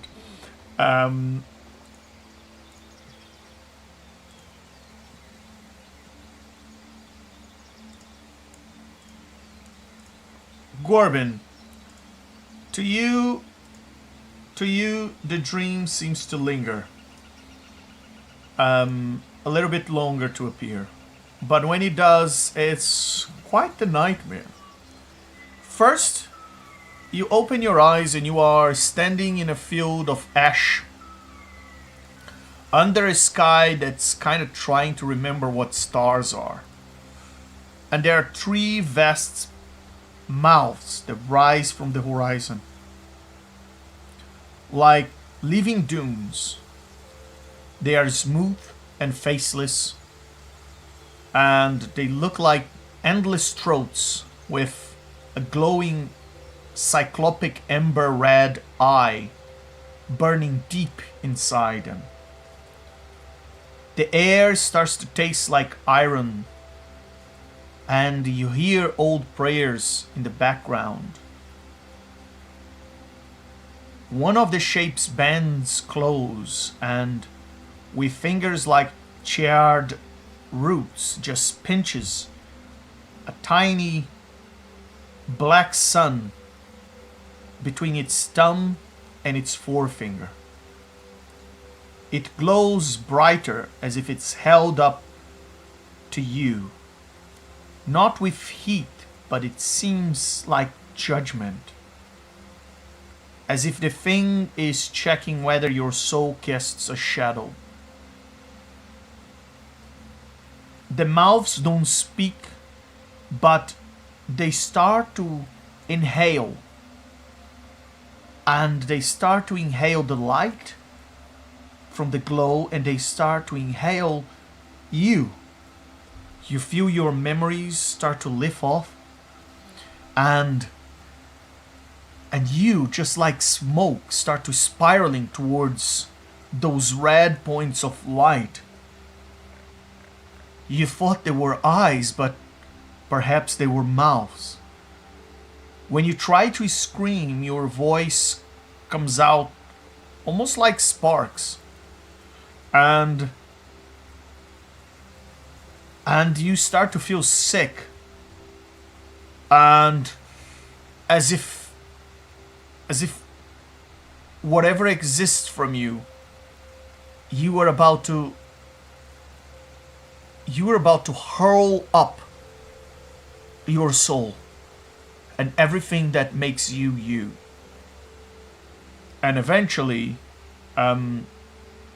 you try to scream, and more, and eventually you wake up with the sound of of the bird near you. And you're feeling sick. And you feel that you wake up with the paranoia, kind of the impression that something out there has learned your name by tasting your soul. And you wake up with that impression, and you are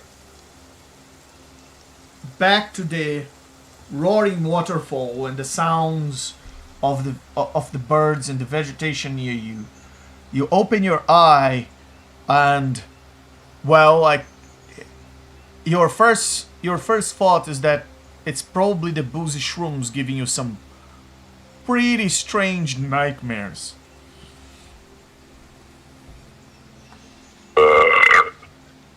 A great empire will be filled by the color Libin.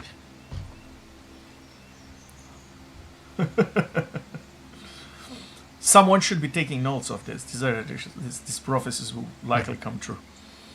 And very well. And your prophetic burps and your leg start to slowly evaporate from you. You start to notice your hand starts to become a bit more responsive, and suddenly you are filled with the dread thought, Gorbin, that you might actually be getting sober. You gotta do something about it quickly.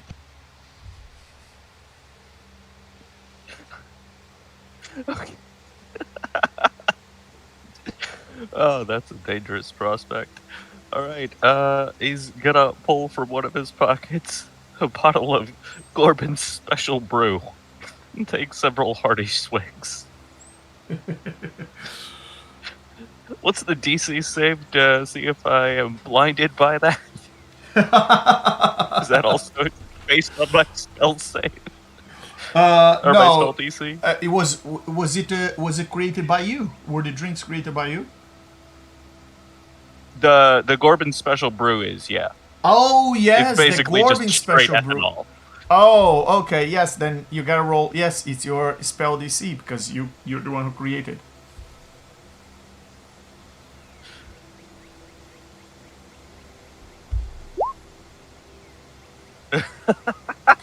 Roll a One short. roll a roll a d4 for me. No, that one's not hallucinogenic. It just induces temporary blindness. Exactly. I'm just trying to see how temporary Right. it is. Yeah. Okay. Yes, Gotcha. it's temporary. It's just 3 hours. Just Fine. just gotta wait for 3 hours, and you should be fine. You should be fine in about 3 hours. I mean, it's not like you have to scale. You have to climb soon. Oh wait, no, you do. Yes, you guys gonna have to climb up that wall. Yes, that's what Irena wakes up. And Red Hot. Oh yes, Red Hot. You also had some meditation. Roll a d10 for me.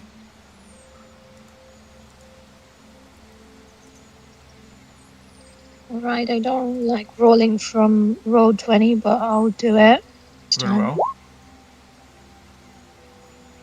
A 9. Very well. Red Hot. To you, a different dream appears. Let me describe to you what you see in your meditation. A vision comes to you while you're meditating. The night sky is like an ocean, and the stars are only foam on its surface. And something vast swims beneath the water, an inky shape curling through the nebulae like through as if the space itself is too dark. And it opens a mouth where a constellation would be, You see jaws lined with pale, hooked teeth that seem to be catching and eating starlight. And you hear the sounds of screams as a whole star is consumed. The galaxy itself seems to inhale. There is dust and glitter pulled toward that void, the mouth of that serpent. That strange serpent that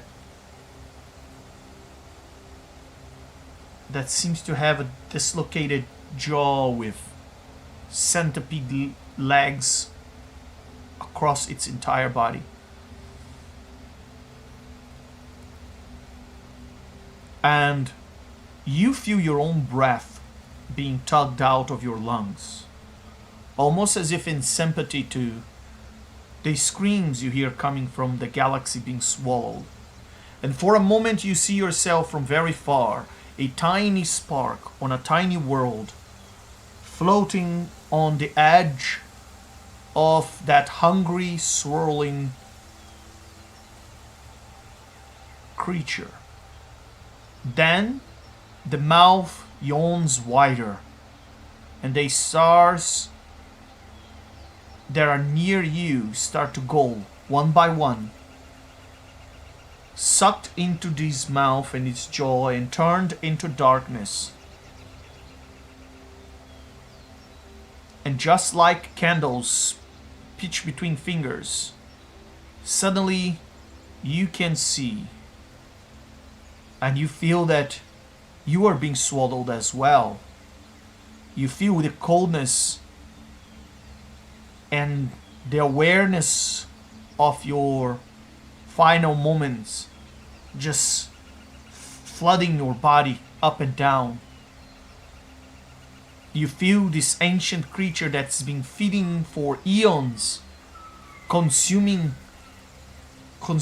light and life. And by chance, he's finally come for you and noticed where you were.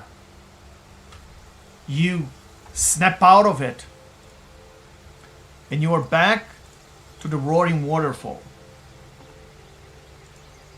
And Irena turns to all of you and says, So, did you have prophetic dreams?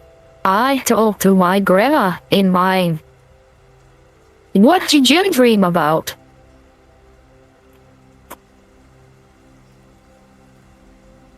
Well, I saw, I think, the universe. I saw spirals. I saw a being that I felt like I was going to disappear. But it was weirdly reassuring me that it was not disappointed for saying I failed. It was telling me I'm being organized.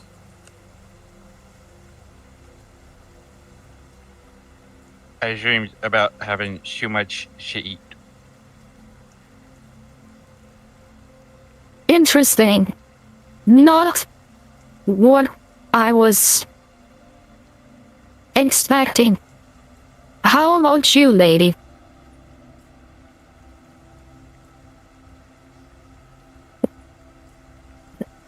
I dreamt about a snake. And stars being consumed. Ah.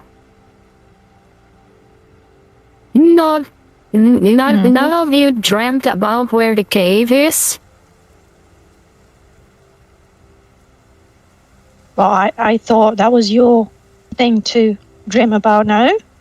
Wasn't your grandma supposed to tell you where that is? Yes, I've talked to my grandma. My grandma told me Nene has been to the cave.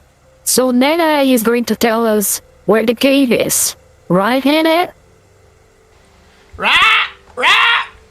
Go up the wall. Go up the wall. We have to go up the wall.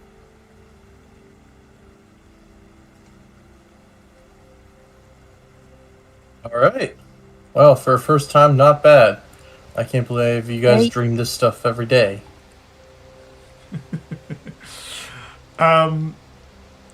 So the waterfall close to you rises about 1,000 feet, and there are plentiful of handholds on the walls and little plateaus, almost as if this place was made for people, like a natural stairways for people to climb up the waterfall. Now the war here is roaring, and a normal mortal that goes inside this water is likely to die from the current and from the fall itself. There is mist from this waterfall everywhere, and all of you have this there is this smell in this place that feels quite good, but at the same time it feels as if slowly you've been snorting the magic or whatever it is that messes with this place or that changes this place. It's like the scent of a jungle. You can feel the smell of wet dirt, like thick rain coming into the distance, like the breeze before a rain, and the smell of the plants and the jungles and the heavy mist in the air. It's nothing that has a bad scent, but it's definitely something that it starts to stick with you, as if you feel like as if this place is slowly absorbing you. Grunge, you, contrary to the others, you've been preparing a tea. I understand, a diuretic tea. Would you? Yeah. Diarrheatic tea. What? Diegetic tea. Okay, very well. As you are preparing the laxative for Red Hot, how do you convince her? What do you say to her once you prepare the tea? Oh, nothing complicated. Just if you drink this, I'll call it even. It's clear. It is obviously, not something you want to use. But he's gonna say if you drink it, he'll consider them even. Right. May I know what this is, if that's okay with you? So it's a surprise. It will not be Right. played. Right. Oh God.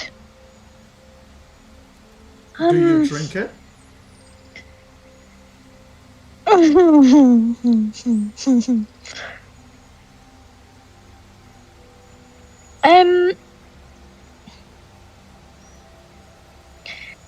I will try to deceive that I am drinking Okay. and trying to use the nature around me and take the cup. You're going to attempt a sleight of hand and- of this drink.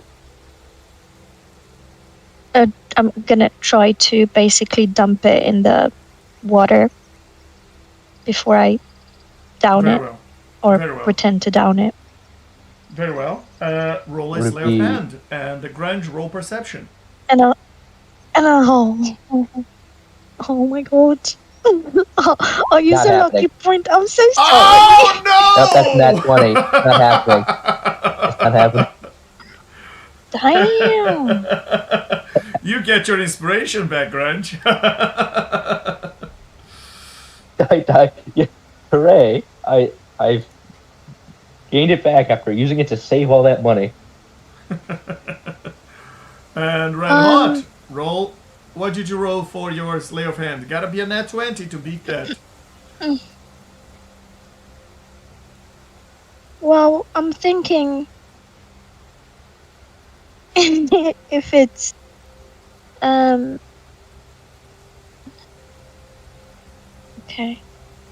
I was thinking if it's worth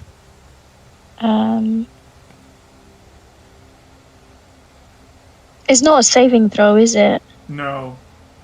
It's his Lay of Hand. Ability check, I think. What did I roll? Yeah, A it's a 2. skill check. Right, so I rolled a 12. Let me You rolled a 12. re-roll it Yes, because you I rolled said a I'll 2. use a lucky point for that. Okay. Yeah, 25. Yeah. Do I guess? You are about to throw it, and you think you are, and suddenly, Grunge, you notice that she's trying not to drink. Do you say something, or you let her throw it in the water? As her hand goes up, his hand will come out and just, block her from doing it. And he goes, no. I have to drink it or put it down. But no, I will not forgive you. So? What do you do, Red Hot? Oh my god. Can I take just a sip? Sure. It'll be the same effect either way. What? Sorry, I didn't catch that. I said it'll probably be the same effect either way because it's Oh, okay. Okay, so I'll take a teeny tiny sip. Okay. And of course, I'll start spitting. What Oh is no, it tastes this? Oh, does it? Oh, okay. fine. Oh, disgusting still. It tastes flowery. Ooh. Why, thank you. It's actually quite nice. I think I'll drink it all. Oop, oop, oop, oop. Very nice, thank you. So, what is the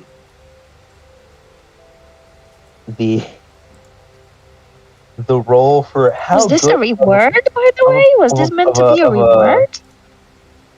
It was meant to be what? a reward? A reward? Why are you being nice to me? Because I thought you said if I drink this, we're gonna be even. Yeah. 1 second. What would I roll to see how potent I made this? Because I crafted this, right? Specifically for this, and I made it as strong as possible. I want to know what I need to roll. Well, she's probably going to get a save against the actual, negative effect, right? Yes, she's going to roll a save I against want to know how strong it is. your poison DC. Where's your poison DC? Your poisoner's DC. Oh, off the actual thing? Yes. Let me go to features then and find it.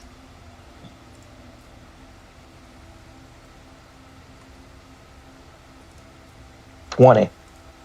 20. So you gotta roll a DC 20 con saving throw.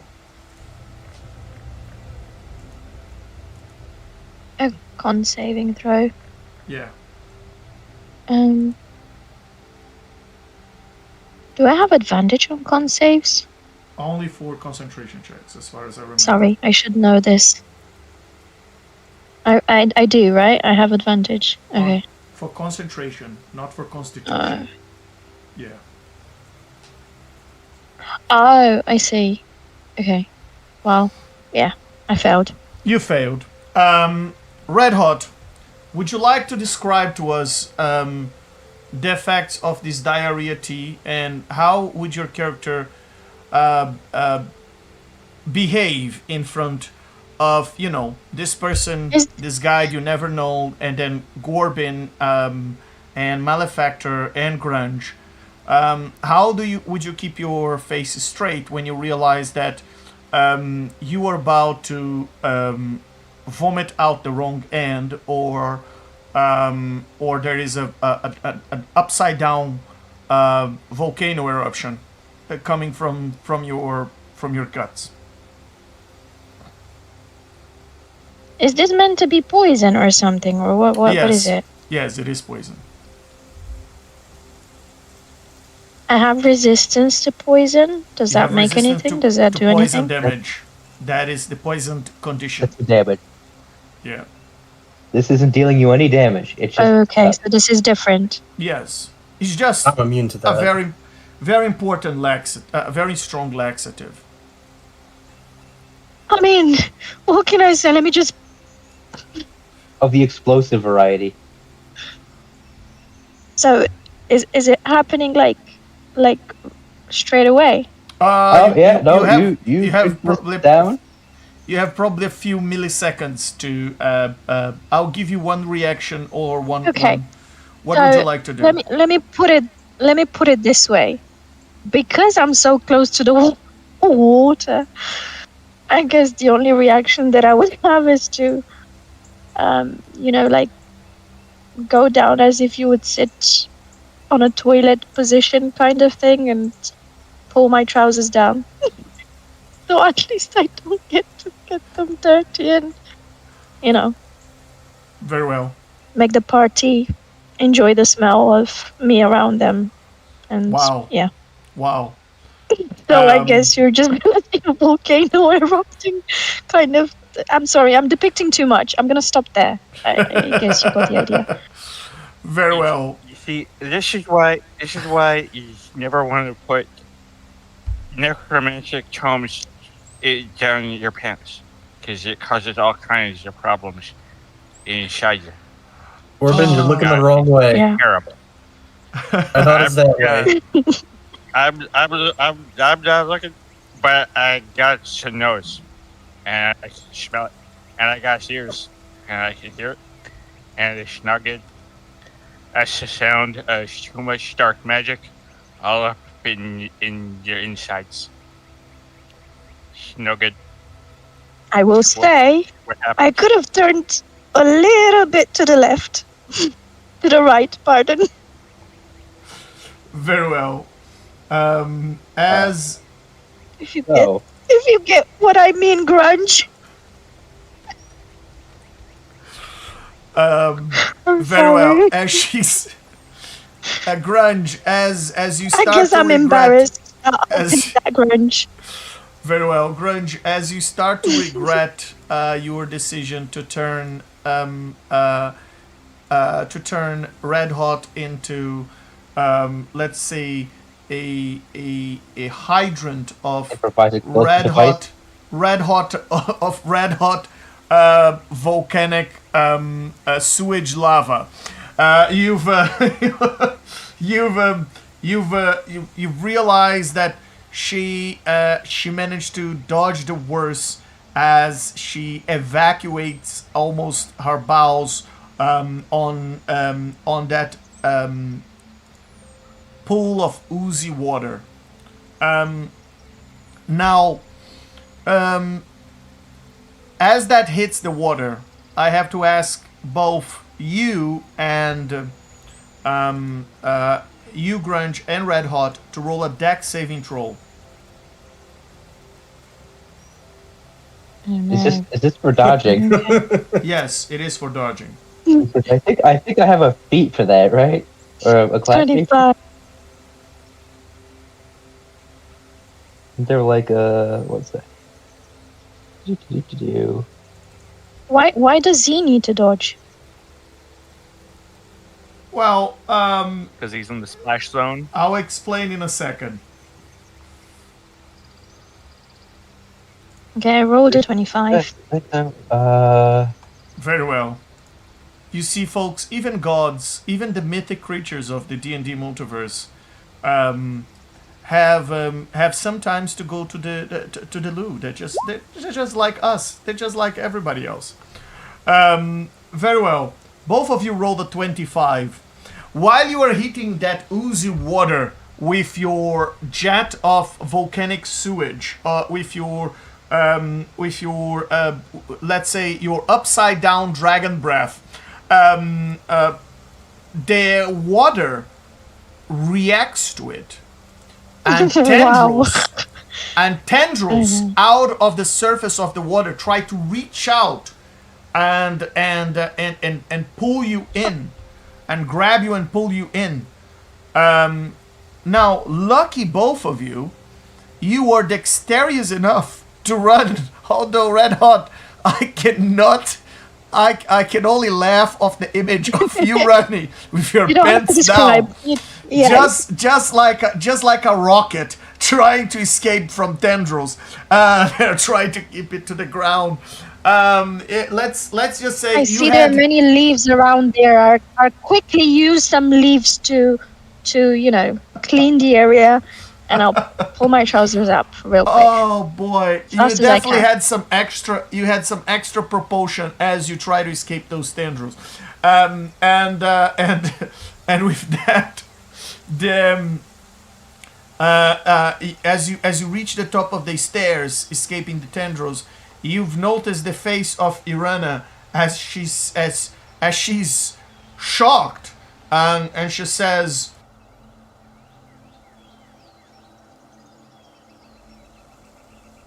The goddess didn't tell me. You would need to go to the bathroom. I'm sorry. I should have told you. We usually do our things not in the water, but we dig a hole in the forest. And then we cover up, so that the predators don't come for us. But then, for the next time, I can see you were holding for quite a long time. That is almost your body weight that you have expelled out. I apologize. It was something. Let's just say unpredicted. I apologize. I'm so sorry about them. They have terrible manners. See, You evil apologize. beings aren't that bad. Well, Nene Now I would have done a will, flip if that was me. Nene will take him to the cave. I will leave you here, as I have to ask forgiveness to the spirits for the toxins that you've released in this environment. So I will pray to the spirits of the woods to forgive you. Please follow Nene as you climb the wall behind me. And he will show you the entrance to the cave. and she sits at the bottom of the. I'll just whisper to Grunge. Hope you're happy now, Grunge. Are you happy now, Grunge? Is that what you wanted? Yeah, no. You have regained neutrality in your standing with Grunge. All right. Excellent. Then it was worth it. Very well. And Gorbin. Oh boy. Gorbin, someone needs to hold your hand because you have no idea where you're going. Well, that's an interesting point, because I was actually just about to say that I'm kind of grateful that Gorbin was blinded so he didn't have to see any of what just happened. But then I remembered that he's wearing a robe of eyes, which does not necessarily grant him immunity from blindness, but since the blindness in this case is only affecting his physical, his own natural eyes, because it's caused by him drinking a thing, I think he's still looking in literally all directions at once, still through the eyes on the robe. You wouldn't though, because yes, you're right. The robe does not cause you immunity to blinded and condition. And in fact, if someone casts, for instance, the light spell or some very strong light flash or something like that close to a robe of eyes, you can actually get blinded again as a Right, result of right. But in this case, it's the result of basically just drinking what is essentially moonshine, powerful enough to just like turn out the lights like on a physical level, whereas the robe of eyes, like that is magical sight. Very well. Okay, I'll give you that. So, if you wanted to see Gorby, then that's Well, fine. I'm glad everyone was a witness of this. I'll rule in your favor, and you saw that disgusting image of Red Hot being, well, a different type of red and hot. Not even on my top 3 of worst things I've seen. Yeah, I was more thinking forward, trying to move past all that to the whole climbing thing, because even in the event of like his like normal vision were knocked out, even the omnidirectional vision of the robe of eyes, it also grants him dark vision and the invisible, the ability to see invisible creatures and objects, and to see into the ethereal plane. Which I would assume that even if Gorbin's special brew makes him not able to see in the normal spectrums, those would still be unaffected. For the sake, again, moving past the whole literal shit show that just happened. More thinking forward to the climbing part. Very well. You do see in all directions, anyway, and you would the magic sight would have granted you sight of what just happened, and even if you try to avoid. Fantastic. So yes. Something that can't be unseen, and just like that, you guys see Nene flying up the wall, and it's taking you towards the top of the waterfalls. I'm gonna fast forward to the moment where you reach the top, as it wouldn't take you much to reach the top and then to cross the river to the other side, which I'm sure all of you can figure out quite easily. Let me describe to you what you see up there. The top of this mountain is covered by a brilliant green rainforest vegetation, and there is a deep stream that cuts through the foliage, running alongside a ridge before cascading off Tipui's edges, or Tipui's cliff. A trail vanishes through a cleft in the ridge, with low green vapor that is billowing along the path. And above you see a shattered ship that teeters atop a higher ledge. As you are looking at that destroyed spelljamming ship, you can roll either perception or investigation, whichever you prefer.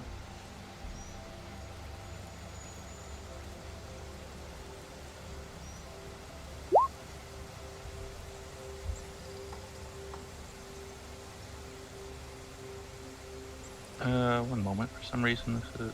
Malefactor, you think this is not a Githyanki ship, and that's as far as your investigation leads you. And you think that this has been here for a while, since the vegetation has taken over. Gorby, a reminder, you are currently in the ethereal plane, so your ethereal vision is just normal vision. Wait, why am I in the ethereal plane? You guys are in the ethereal sea. This place stays in the deep ethereal sea.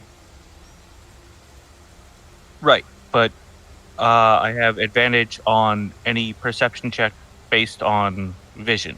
Yes, I On understand. sight. Yeah, I was just making a remark to you. Said I have ethereal vision. In here, your ethereal vision is just vision because you are in the ethereal. Right. Okay. Um, Yes. Okay. very well. And Red Hot, what did you roll? I rolled a dirty 20. Very well. Dirty 20.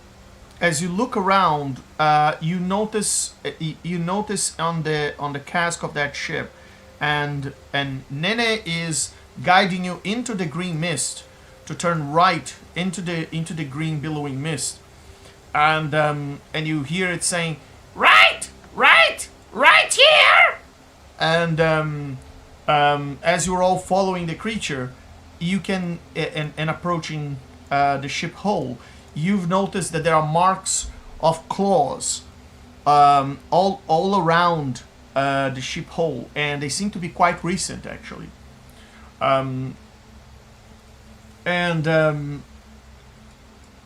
Nene heads into the mist, into the green mist, and yeah. Can we tell what creature, I guess, would have left those claw marks, or not really? Am I going too deep? You wouldn't know. It can be a claw of many different creatures. You just see signs of claws on the whole of the ship. Yeah. As you step into that mist, you can all make a DC 15 Constitution saving throw. Is this to anything poison or poisoned condition related? No, it's not. It's against it's against a very specific type of disease. Okay, natural 20. Excellent. This doesn't affect you. You smell you DC smell what? worse. Sorry? DC 15. You smell worse gases in the Nine Hells malefactor every day. So this is just a walk in the park for you. Grunge, you roll Constitution twice because I used my inspiration. Very well. And Gorbin, you roll a 22, and Red Hot, what did you roll? A 17. Very well. All of you managed to enter this, but as you look at Nene, the bird, you notice that Nene is crying blood from its eyes.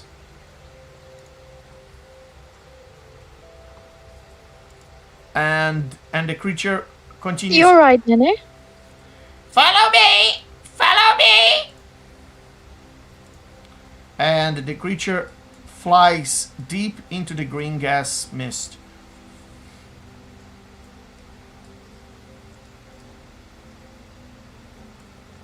Oh, we already rolled a con check, right? So might as well.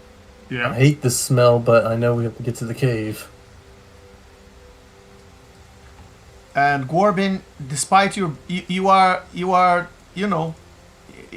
blinded, but you can still see, so you can follow them as well. Oh, yeah. Very well. So it's just check. you arrive at the entrance of a cave, and when Nene gets to the entrance of the cave, you've noticed that it's still crying tears of blood, but now it's crying so many tears of blood that by the time it's flying close to the entrance of the cave, it seems like it's flying very tired, and he hits the entrance of the cave and fall to the ground, and Nene's dead from the gas. And the last words Nene says to you is, Inside.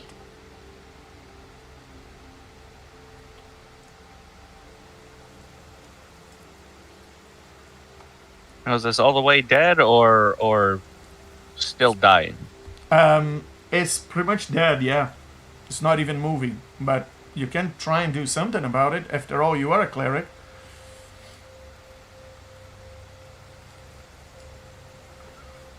Because, well, I guess I want to make. Is this a nature check, Arcana check, or health check or a medicine check to see what its exact like. It's a nature check. Yeah, it's fine. All right.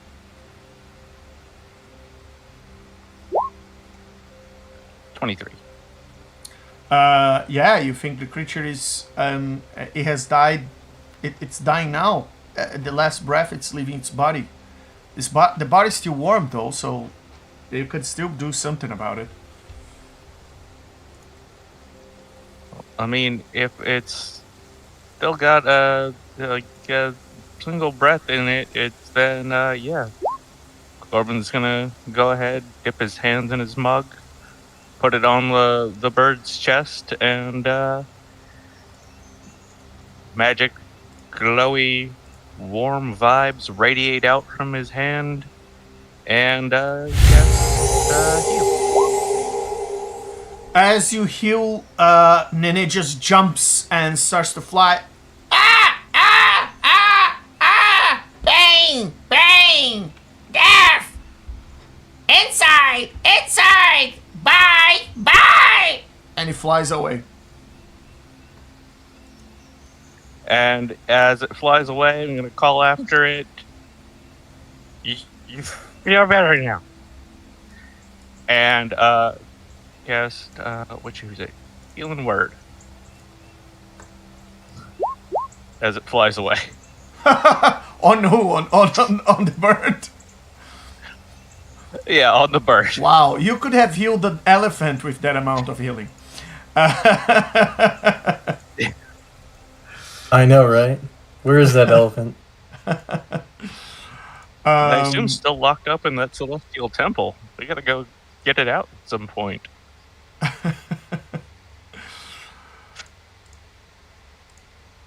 Very well. You step into the cave and let me describe what you see. Now this is the place Hecate told you is the ideal place for you to study the grimoire you have on you. As you enter this cave, the mouth of the cave kind of refuses the noxious mist that is outside. As you enter this, you notice there's a different mist inside. Kind of feels more like vapor. There are glowing crystals that just speckle this cavern's walls, like stars in the night sky. And at the chamber's center, there's a thick, foul-smelling mist that billows from the shallow pool of brackish liquid on the ground. Something large and scaly, for what you can see, lies within that liquid. And beyond it stands this sculpted pillar and a broad stone table.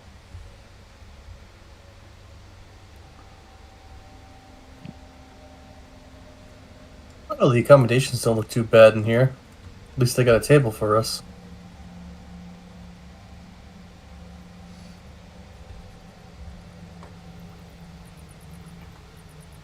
Malefactor, as you're the first, you and Grunge are the first one to step in. Roll a perception for me, please.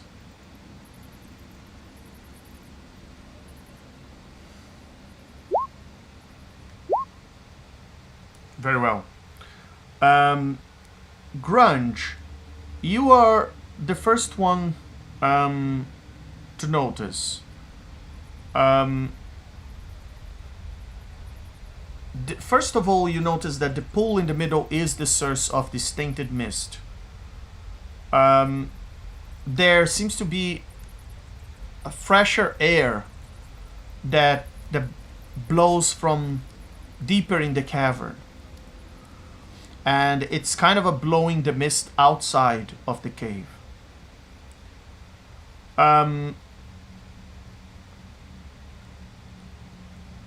you've noticed to your right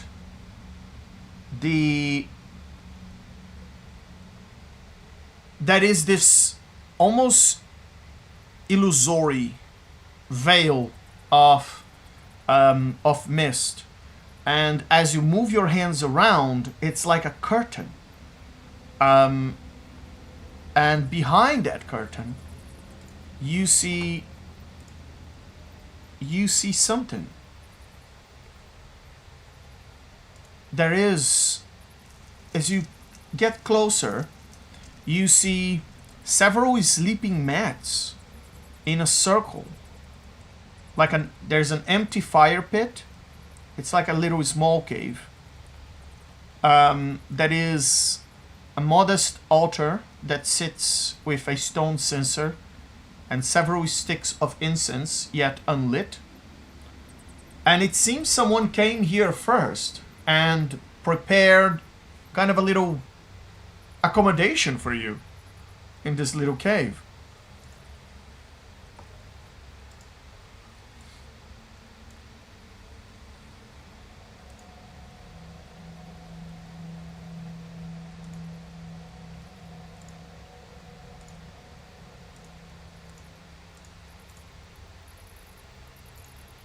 Very well. Seems you guys arrive in your accommodations.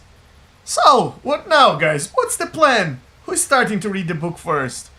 Or do you want to explore the rest of the place? Yeah, let's go check out that table back here.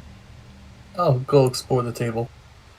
Very well. Grunge, as you pass close to the water, you've noticed that whatever scaly thing is underneath just moves around.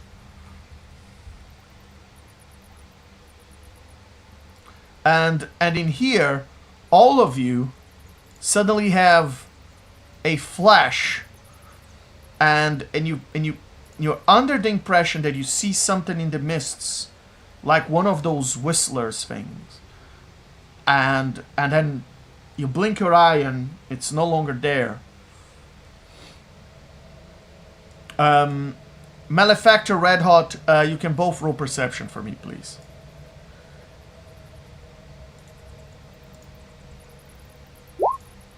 Can I use my inspiration to reroll that? Sure. Rolled a 26. Very well. Natural 20. Excellent. You get inspiration if you don't have already. Ooh. So, at the end of the cave, as you're arriving, you are almost certain that's not the mist tricking you, but there are two whistlers standing there, just staring at you. They are very blurry and they have almost like this alien look to them. They seem to be lurking there. And you can hear a whistling breeze that comes from the back of the hallway, which tells you that there's got to be an exit at the end of this cave. Or perhaps air is coming from somewhere. So they seem curious about you. They keep staring at you, but they don't seem hostile.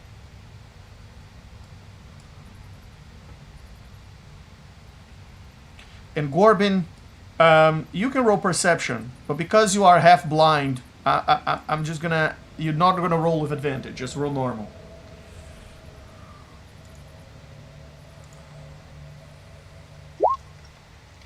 All right, that's 23.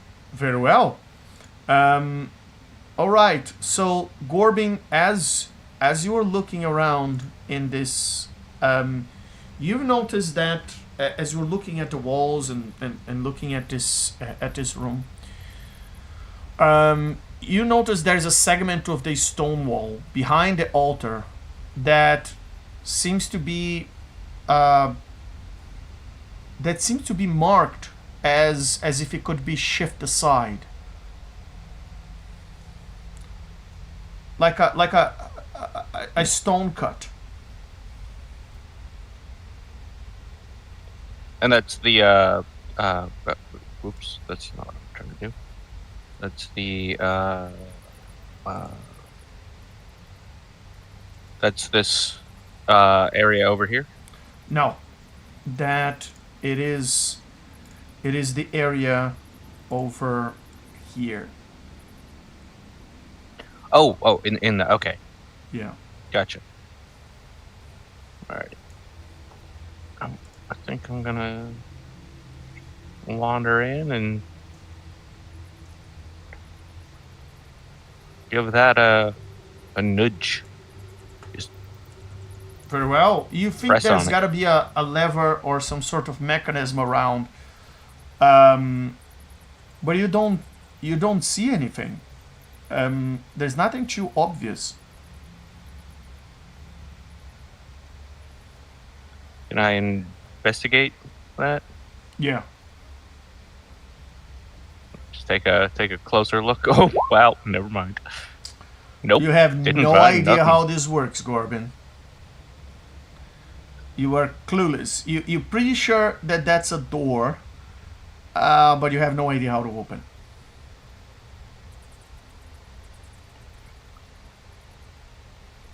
All right. I'm gonna head on back out to the others. This place seems cozy. So, what now, guys? What do you want to do? You have behind you something just swimming in that pool, and then you have some curious eyes looking at you, and this place seems cozy. I mean, someone was thoughtful enough that they came and look at that. They prepared a little room for you.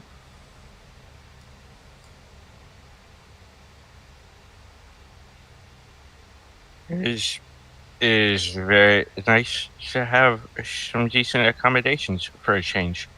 See, this is why you always bring a gift, so that people treat you with hospitality. Could I just spend like time just making like a big bucket of poison to dump in that lake? Is it the pond or whatever? Sure. I could just dump. It's a thing I can just make it on command. So it's just like, might as well do that and just pump like a million damage into that lake. Okay. The creature, What whatever is moving in that lake, seems unfazed by the million tons of poison damage you dumped into the water. Oh, well, okay then. if I Very go for it. If I remember, those whistlers, I know they told us to embrace it, right? That guide said something about that. It's their elders. Repeat the question. Who said it? That those are the whistlers, and that they aren't like hostile. If I recall, our guide the telling green- us that, but it was their elders Yes. that used. The Green Doctors said that they are the manifestation of those who have died in the previous war, and their souls are trapped in this place basically, and they can't go anywhere, and they are slowly morphing into these creatures.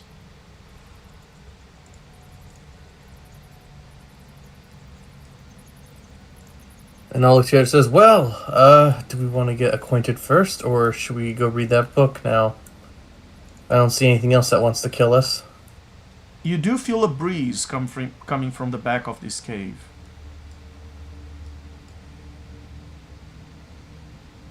Actually, I might investigate that breeze.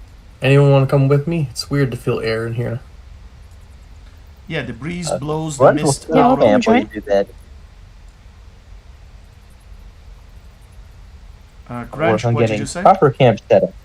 Very well. Oh, he's gonna work on getting the proper camp set up and maybe make it a bit more defensible. Very well. And Red Hot and Malefactor, are you lighting up a fire, Grunge? Yeah. Very well.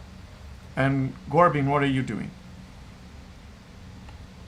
I think Gorbin's gonna go with Grunge and assist in getting the camp set up and having a few drinks along the way. Of course. Malefactor, as you're reaching the back of the cave, you see around a sharp corner. First of all, there are roots of trees here that seem to keep the walls and the structures in place. But the roots seem unnatural, almost as if they were petrified. And then you see a sharp turn around the corner where the cave continues, and that's where the breeze is coming from. And the breeze almost whistles in your ear. As you approach, the whistlers disappear. They simply vanish. The two that were staring at you there at the back of the cave, they seem to just meld with the breeze and disappear.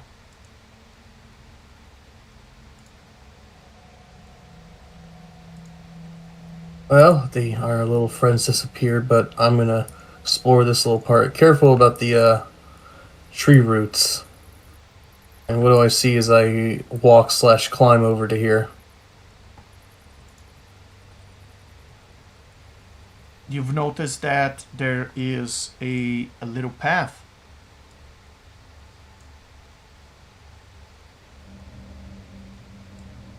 Am I able to fit through it? Yes, you are. Okay. And I go through it, taking my time to be careful.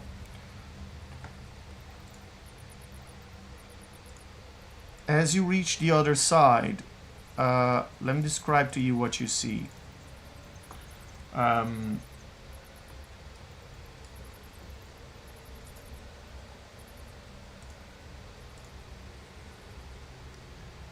There are ledges that are within this cavern, and they overlook a pool of black liquid. The liquid is so black, it doesn't reflect light. It's almost as if you are glimpsing into the void. The pool of black liquid, there's a steep. The floor here just goes into a steep inclination, about 20 feet inclination, all the way into this black liquid, which is about 5 feet below the stone. And at the center of the cave, there is this island that supports what seems to be an ancient and bare tree. There are ropes, bridge ropes, that connect this island to the ledge at the cavern's entrance where you are, and another that leads to the other side, to the wall on the other side of this black lake, that connects all the way to the back wall of this cave. At the back wall, you've noticed that there is this massive crystal, about 10 foot tall, chipped gray crystal that rises from the ledge. It's pulsing with pale light. On the rock shelf behind it, you are under the impression that you see the silhouettes and faces. The more you look into the crystal, the more you think you are seeing this shapes form into the back wall behind the crystal. You see what seemed like a woman, and then you see what seems to be a snake coiled. And the more you look, the more you feel like your mind is tricking you. It's trying to make sense of the shapes on the wall, and they seem to be shifting. the more you look at them, as if they haven't decided what they want to be.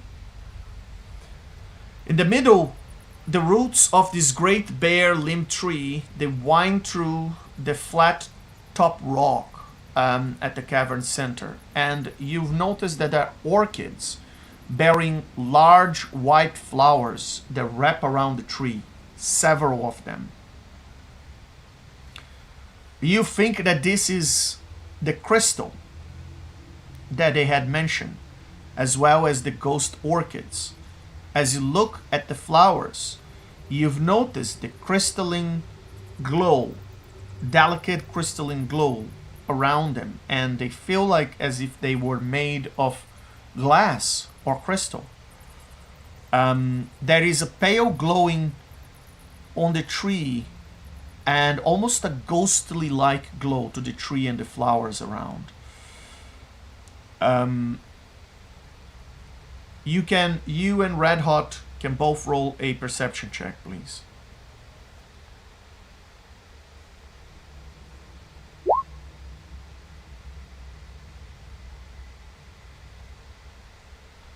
Very well. I see shit. Really? Oh boy, you roll a nat 1. Do you mean it's coming back again? Was not just a one-off? The T effect? Don't do it in the black liquid. Very Put it in well. the back Contain liquid, yourself. save the pond. Contain yourself, Red Hot. So, Don't try. Malefactor,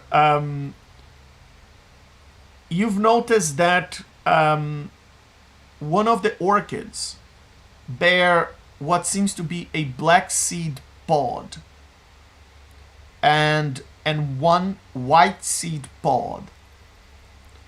One of the biggest orchid holds a black seed pod and a white seed pod. And at the bottom of the tree, close to the roots, you've noticed what seems to be a nice bag. It's almost like it resembles. Is that a bag of holding? Did someone just leave a nice bag of holding in there? It looks like this. And close to it, that is a what you recognize, because you drink plenty of those, a potion of flying.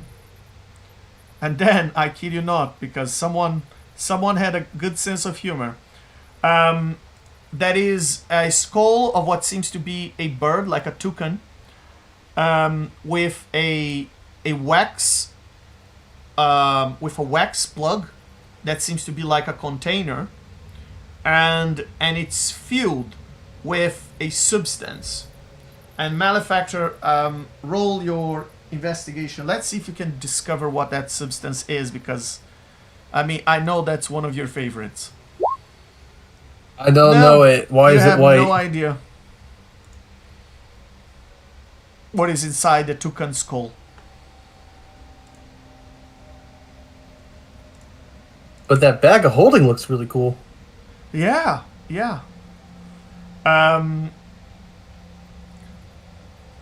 You also notice that there is a hollow at the base of the tree, in between the roots.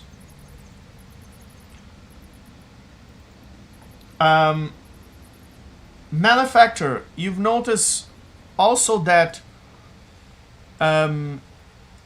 around the edge there is a little path that goes around the edge all the way to nothing here. And you head all the way here to this sleeping stone that they've mentioned.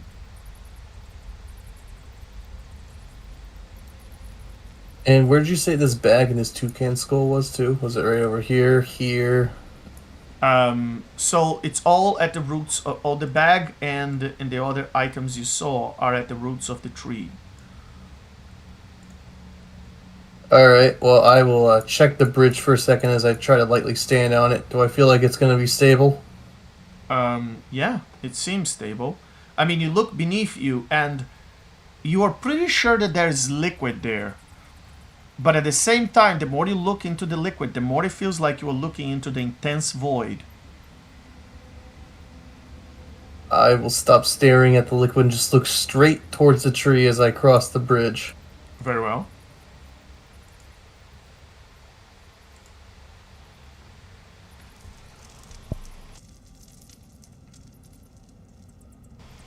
And I'll say to Red Hot, do you think they left those gifts in here?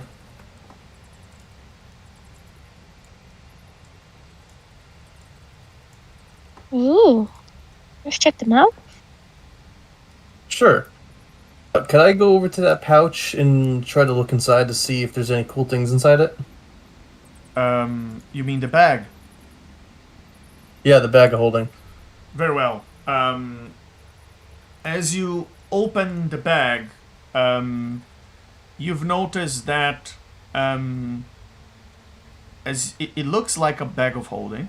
It resembles a bag of holding, but as you open, you've noticed that inside, instead, you see the teeth of what seems to be a gigantic extra-dimensional creature.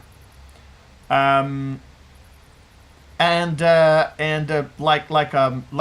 the walls of the bag inside are like looking at the throat of a purple worm, and you've noticed that there is like very you've realized that this is not a bag of holding, it's actually a bag of devouring. What the hell? And I close up the bag.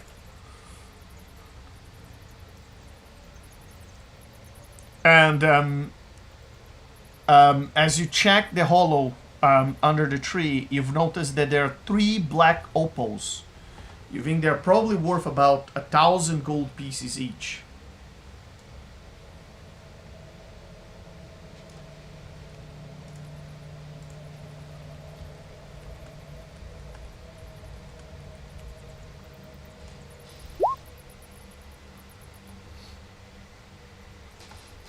Very well.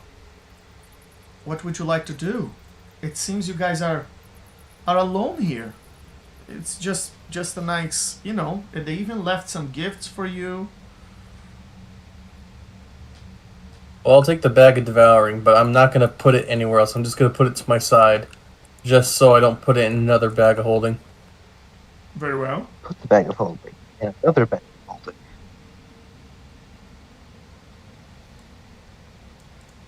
And I'm not interested in the opals.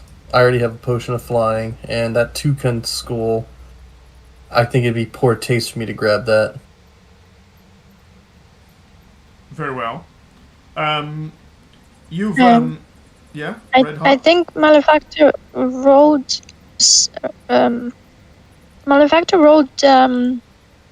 rolled something. Was it investigation to know what this Investigation. mystery is liquid? Can I roll Yeah. one Yes. investigation as well? Yeah. I'm curious to know. 18. Yes. You look inside and you are studying for a while. I mean, you've had your time where you had a lot of pranks in your life, and you discover that as you're looking at it, you know that liquid, you're pretty sure, is sovereign glue.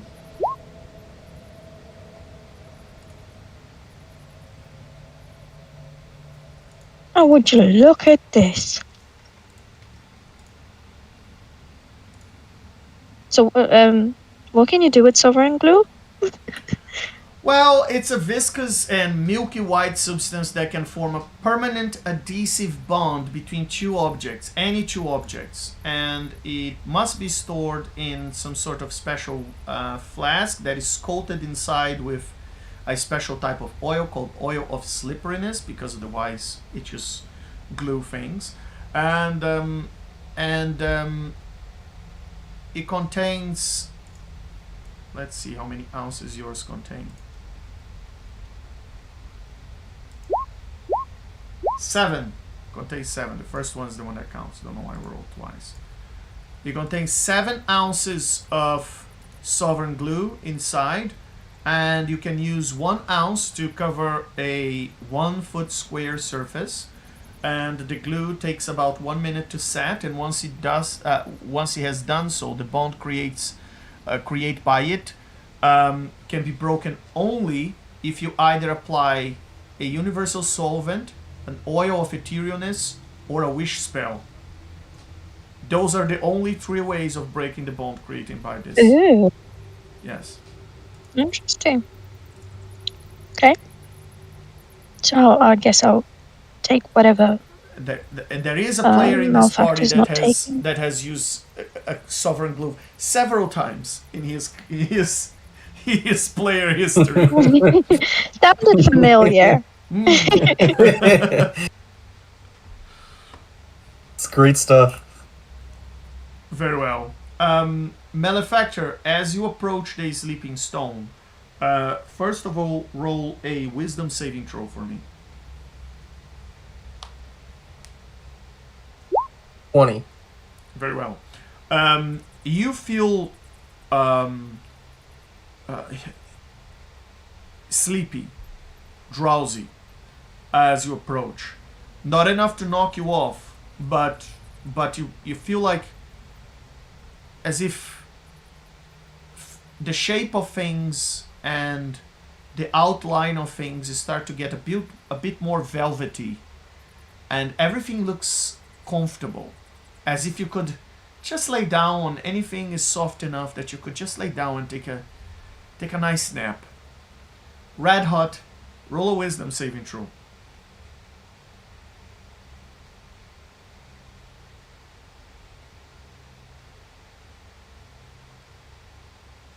25. Excellent. 25. Very well. You feel the same. You feel that this sleeping stone, which they say it's a magical stone, that helps the people of Ataguas to survive their dreams, I guess, or to have better dreams or prophetic dreams, or not to have what Irana called death slumber, when you fall asleep and die in your sleep because of your terrible dreams. And you can sense that this is a type of magic you have never seen before. And you feel drowsy, and you feel sleepy, and you feel like you could take a nap here and just sleep forever. I mean, you didn't realize you were this tired, but as you approach the sleeping stone, you start to figure that this is it's quite an intense energy, and a weak creature around this stone would likely just fall asleep here. You've noticed as you stare. I have immunity to magical sleep. Yes, you do. As you were looking at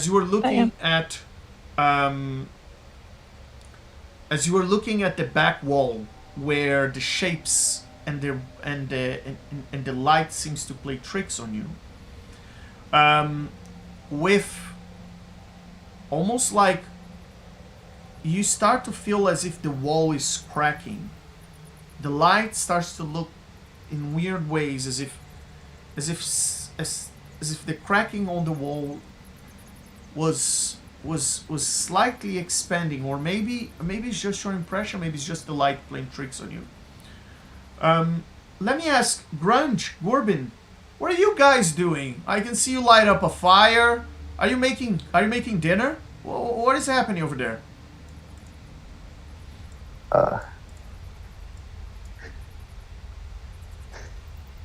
Corbin is mostly sitting on one of the bedrolls and drinking from his mug.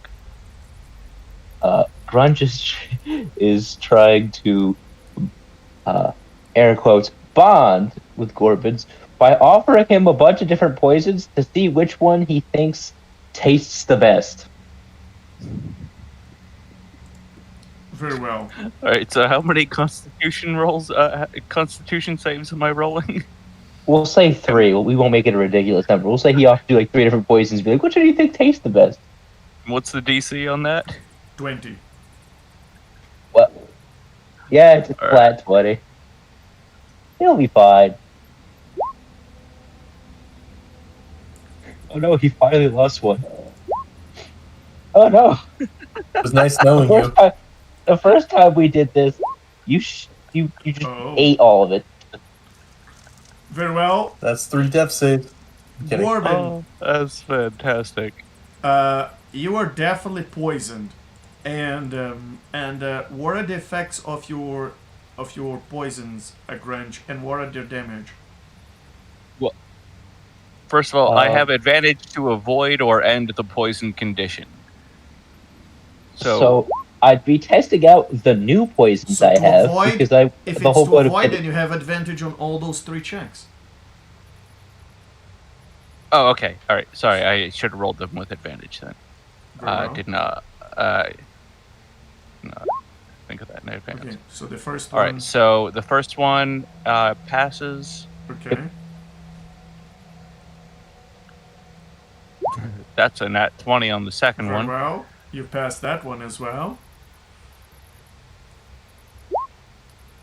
The third one And the you third failed. one is a fail. So it'd be, I wanted to make, poisons with specific effects, which is the whole point of getting fancy ingredients and putting it on my list. I wanted to get paralyzing, frightened, and sleeping for poisons. Okay. So which one would you like to be hit by? I'll let you choose which the one you failed. Well, I think let's just go in the order you listed them. So the paralyzing, he passed. The what was the second one? Frightening. The frightening, he passed that without so much as without even trying. That was nothing. And sleeping, he did not pass. Well, that makes sense since you are so close to the sleeping stone that, I mean, you've been thinking that these patches of straw here that they left for you guys, like improvised beds, seemed quite fluffy, Gorbin, and you just lay down and you feel like it's been such a long walk to arrive here, you might as well just take a nap. So you decided to black out, and you just black out here on this on this little patch of straw. And Grunge, once you see that you've managed to get Gorbin to pass out, what do? I mean, right now you could pretty much steal everything from him and run away from this cave, and he wouldn't be able to do anything about it. Or you can just, cook dinner. I'm going to. Wait, I need to check my inventory. Do I have? Okay, I do have stuff to write with. I'm going to come over and I'm going to draw on his forehead Hecate's favorite drunk, and then I'm going to go make dinner.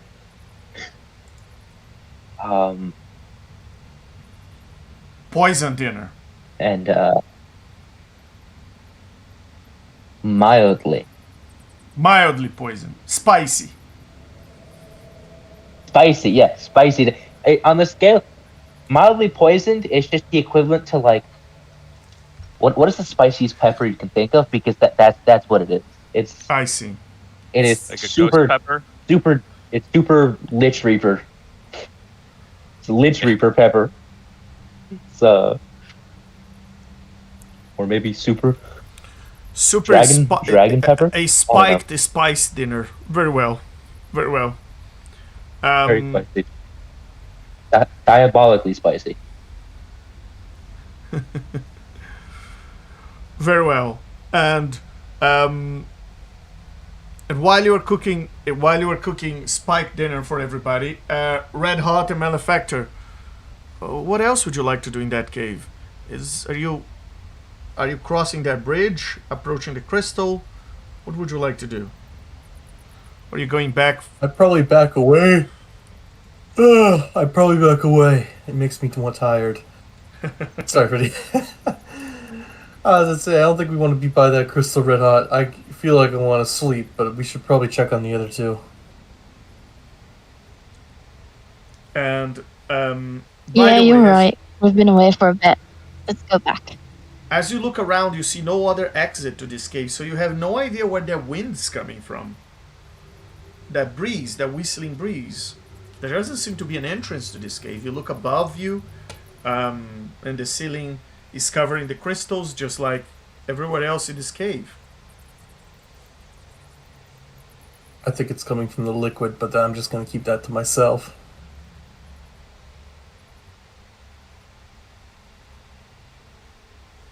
Very well. You return back to the others. Doesn't take you long. Something in the shadows behind that crystal, or in the flickers of light behind that crystal, that is still. It's almost as if you are looking at dreams while you are awake, Red Hot, as if you are looking at glimpses of dreams. As you walk away, that really draws your attention for a while, and then you just follow Malefactor back to the cave. Let me bring you guys there. As now Grunge is making quite dinner, and the three of you can roll perception, please.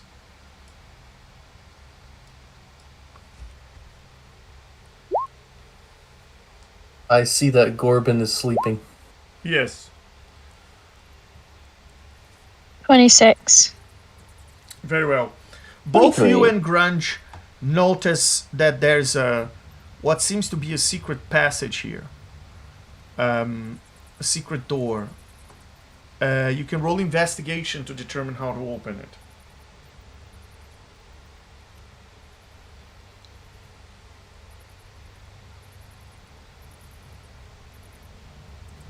I'm 23. Very well. Red Hot, you look that there are unlit incenses on one side of this altar behind you. And then there's a little pot to put them in. You think that the way to open this door is to light an incense and put it inside the pot. And then the secret door will open.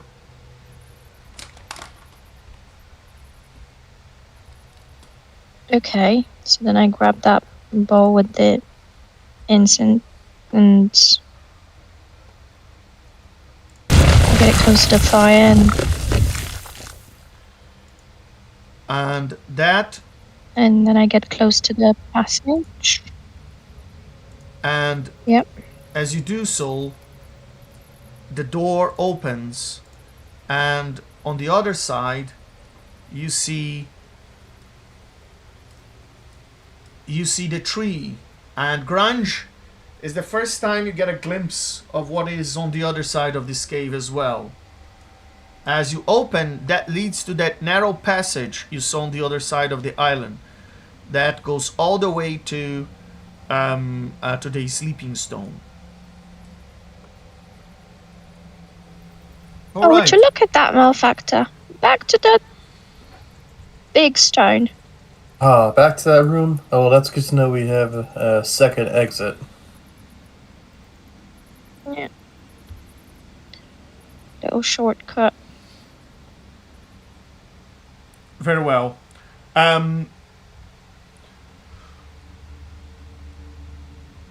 As the three of you are enjoying the fire and Gorbin starting to snore,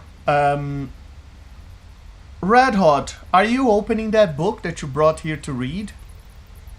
After all, this is the whole point of having come to the ends of the multiverse, to this insulated place. Isn't Gorbin supposed to be the expert on this? Because, like, Oh, he was I'm the not expert sure if to I open it, identify. if I'll be able to decipher it. He was the expert to identify that what you were okay. looking for is what you were looking for. So this is the book, if you recall, that you've taken. It has this strange aura to it. When you took it, was on top of some dead larvae. And you thought this was the Soulstone Grimoire, and it has some forbidden knowledge inside of it. Or what you think is forbidden knowledge.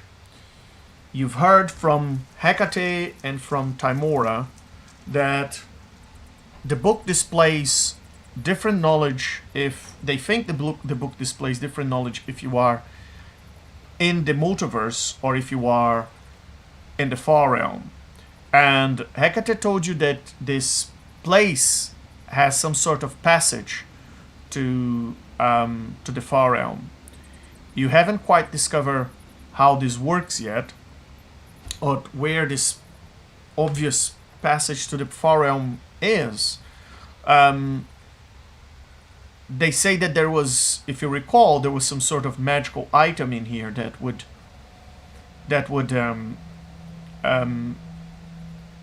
lead you to the far realm, and would open a door that you could return using the same door. So Red Hot, what would you like to do? Are you opening the book? Are you giving to someone else? Who wants to be the first one to read? The book is written in Elvish, in Draconic, and in a language that you can't recognize. There's also a lot of Inferno in the book, depending on the Above chapter. the table, Gorbin would definitely volunteer, but he is currently asleep. Yeah, I think, I don't know, whomever's good at languages, I don't think I would be the best to, because we don't know, what's going to be inside. So I think it would be best for someone that knows a lot of languages. And that might be Gorbin. I don't know about you, Grunge and Malefactor. Oh, Malefactor I don't know speaks how 6 long languages. for Gorbin. Yeah. Ooh. I got 5. And Grunge Just wanna speaks have a go? 5, yeah. Technically, one of them is sign language, so I speak 4. I guess any of you is And- better than me. Anyway, so. I mean, Gorbin has comprehend languages as a spell, so that's all of them. If I give Well, Gorbin a nudge, is he going to wake up or no? I mean, you can slap him. That's a good Yeah. question. Sorry, go ahead. Oh, I was just saying that's Yeah, a good I'll actually question. come round It's not really up to me. and I'll slap him and I'll be like, oh, what is that on your forehead? Very well. As you slap him, you can Don't know roll. if he wakes up You though. can roll a Constitution save to try and pass that sleeping poison, Gorbin. The DC 20. Right? And since this Oh, I is thought it was to- me. Sorry. Since this is to end a poisoned effect, Yep, you have I advantage. can roll that with advantage, right? Yes. Awesome. Yikes! You Oh. failed. He Those is. are still- bad rolls. He's still snoring. No. Maybe you didn't slap hard enough. Try again, Gorbin. I got you. I'm gonna try again. Yeah, I'm definitely gonna try again. No sleeping on duty. Oh man, this is that scene from what was it, Airplane, where it's just a line of people just walking up and slap. Over and over again. I don't remember You the can roll name of again, the Gorbin. movie, but there's this one scene where it's just slapping. Yeah, like I 60 think it was 60 Airplane, or maybe Airplane 2. All right, guys, Yep. my turn. I'm gonna show you the 9 hells technique that wakes people up. No, yeah, Red Hot. It's not working. You're holding back. Wake up! Gorbin. Roll again. Wow, he's beating you up. Oh, it worked. There we go. The 9 hells technique is the best. Even cure your blindness. Alright. Even cure your blindness, Gorbin. Wish, You got a couple whip why, marks on your back, though. why is she, why is there, why is she hitting me? What's going on? Who? What? And he takes a giant swig from his mug. No, what's going on? What's that on your forehead? It's a tattoo. Honestly, wouldn't be besides that- surprised. No, what you talk about? Is there something else on my forehead? Somebody got a mirror? I don't think I have a mirror on me. Do I have a mirror on me? Look into my Yes, eyes. You can see okay. into my eyes. I'll use my shield That's- as a reflection. Oh, there we go. Yeah. Oh, that's Yep. Somebody wrote some very flattering words on my forehead, apparently. Yep. Was it your goddess? I know you always say she's the best. She is. I say it because it's true, and everybody knows it. You just afraid to say it. 'Cause you know it's true. Takes another big swig from his mug. Now, what's going on? Last I remember is Sponge made me some pretty decent sleepy time brew, and it was pretty good. But I do have some notes. I would recommend you add some crushed juniper berries to give it a little extra flavor. I think that'll help a lot. Which one would you say is your favorite? Well, the first two were pretty mild, pretty weak sauce. The last one was pretty good. So I think that was, yep, yeah, it's my favorite. I mean, anything that can put you on your ass has to be pretty good. I don't know what violence has to do with it, but whatever you say. So what's going on? I made dinner, and then he'll hand him a bowl of the Devil's Fury of chili or stew or whatever he made. Something hearty. And Red Hot is gonna intervene. Forget about dinner. No time for dinner. You were sleeping, wasting time. Let's open this book. I guess you're the best at languages. Here. And I shove it into his face. Well, Okey-dokey. the man just All woke right. up. Let him have his food first. Yeah, I got my food right here, and he takes another. Okay, I'll take a Hearty I'll, swig I'll, from his I'll mug. take the spoon and I'll feed you one and say, now let's do it. I don't need that. Just give me a book. Yep. Okay. Got it. You got your book. Yep. You're just gonna go. Should we go There's to the a- table to read that? And Gorbin's gonna That's a good idea. stumble his way over to the not through the wall. Yeah. Gonna stumble his way over to the table and set the book down. Take several more nice long swigs from his mug, and then crack that book open. Take a bowl of food with me from Grunge and bring it with me to the stone table. Very well. As you open the book, Gorbin, the first thing you notice is that there are. One. Go ahead.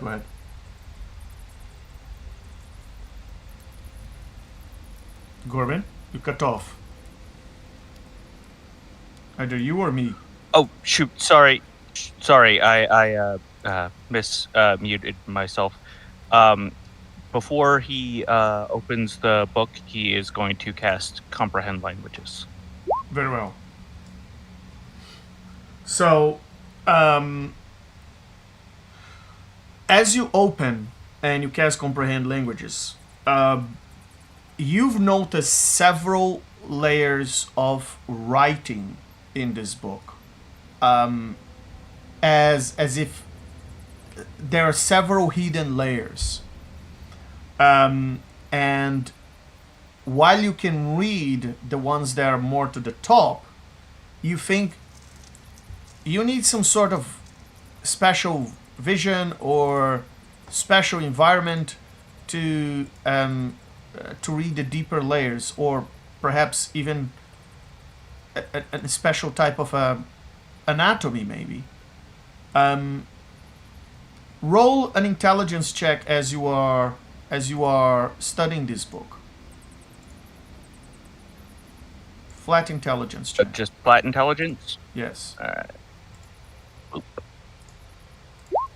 Ugh. He is dumb today. Can I use Alright. inspiration to reroll that? Yes, just think about your goddess Hecate, and the image of her beautiful smile pops up in your mind, and you can roll with inspiration just thinking about her, because Hecate is the best.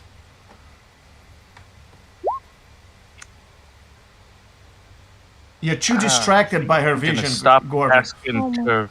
Yeah, I think I'm gonna stop asking to re-roll things, because I think that's the third time today that I've done that and ended up with a nat 1. It gives you a brain freeze. You're trying to think about Hecate, and then you're trying to process the words in this book, and you're trying to understand what they're saying, or maybe it's some sort of hangover from the poison you had before.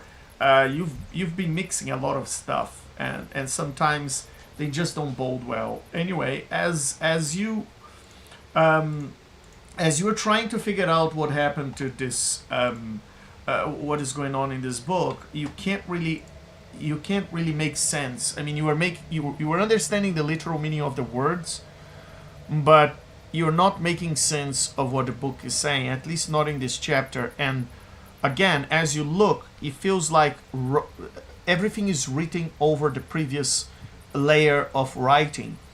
So you can distinguish several layers of writing, but you can't read all of them.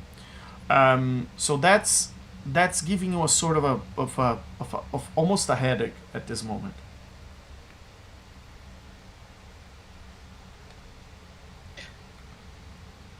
Would it count as metagaming if I asked to roll a insight check to see if Gorbin could, after that nat 1,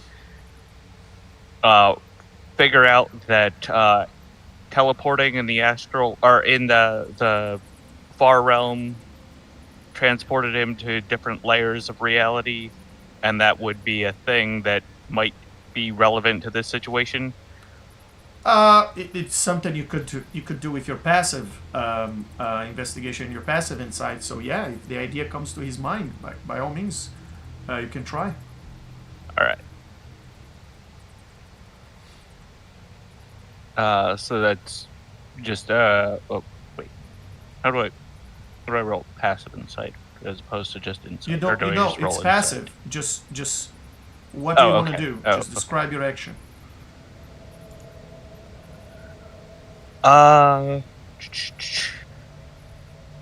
Okay, in order to use that, I need to cast a spell. Alright, so Gorbin is going to take a moment, brace himself. He's gonna put his hand on his own shoulder and just say, You got this, Gorbin. You got this. And cast guidance. Yeah. Why is that? Yeah. There we go.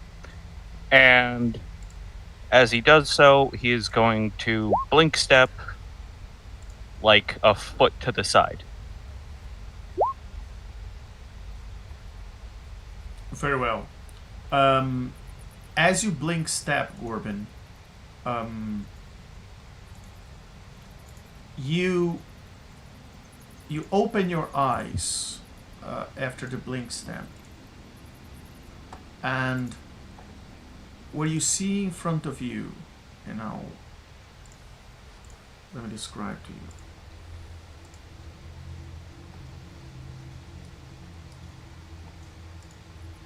Yikes. You see a sky full of bruised peaches color, and it feels soft and wrong, and something enormous is just drifting through,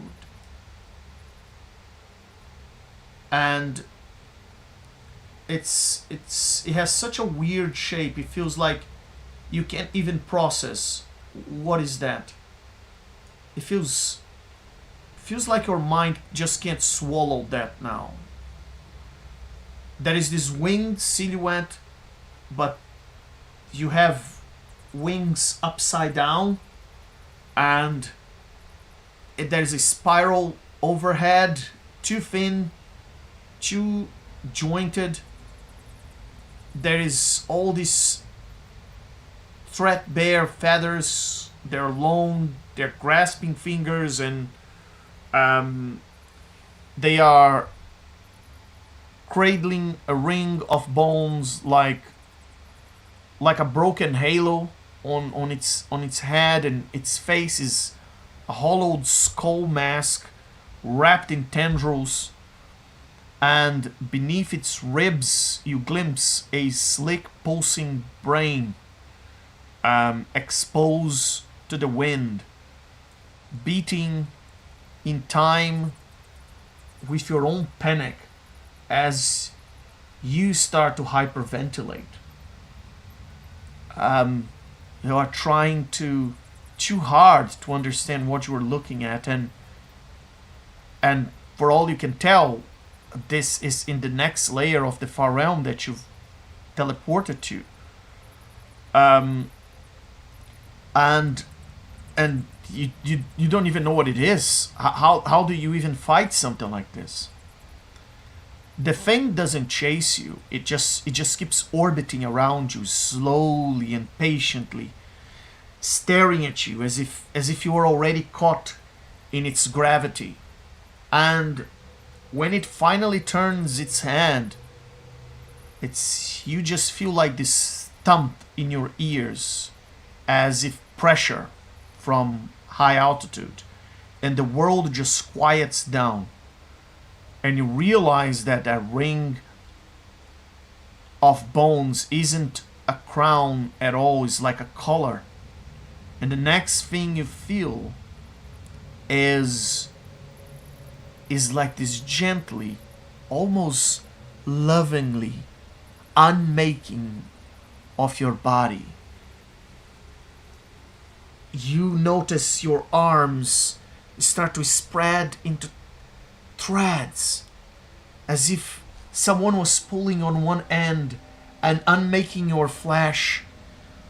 As you're looking around and desperation starts to hit you, and your heartbeat gets so accelerated that just by reflex you blink step, and as you blink step you find yourself back into the cave with the others, and you have no idea what that was.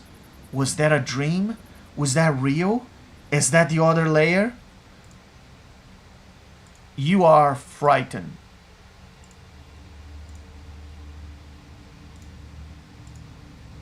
And Corbin is gonna just chug from his mug for like a good solid 10 seconds. Okay. That didn't go well. That was something else. That was not okay. No, just I'm gonna need a minute. That was wow. Yep. No good. Red Hot, while Gorbin is trying to recompose himself, you've noticed that at least in the pages that are open in front of you, in the very introductory pages of the grimoire, you've noticed that there is there are some writings in Draconic, and it's almost as if it's whispering to you as you don't. It's effortless to just read them, and out of those words, you think the book is whispering to you in Draconic. Aberrations will learn the most out of this work.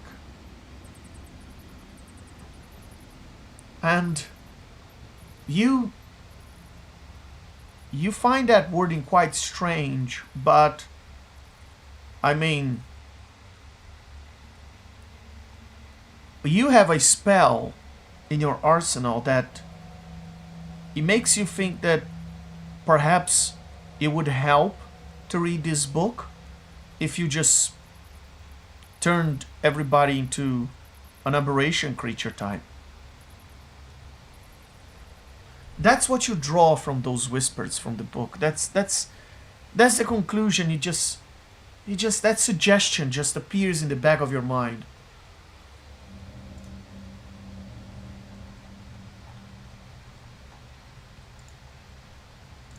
Can I incite that? It's an object. You would be inciting your own self. You just read the words on the paper and that little suggestion just appears, and I mean you could if you wanted to just, you know, start to change the creature type of the members of the party with your Nistel's magic aura spell and turn everyone into an aberration if you wanted to. I mean, for the purposes of studying this work, of course, and drawing the most out of it.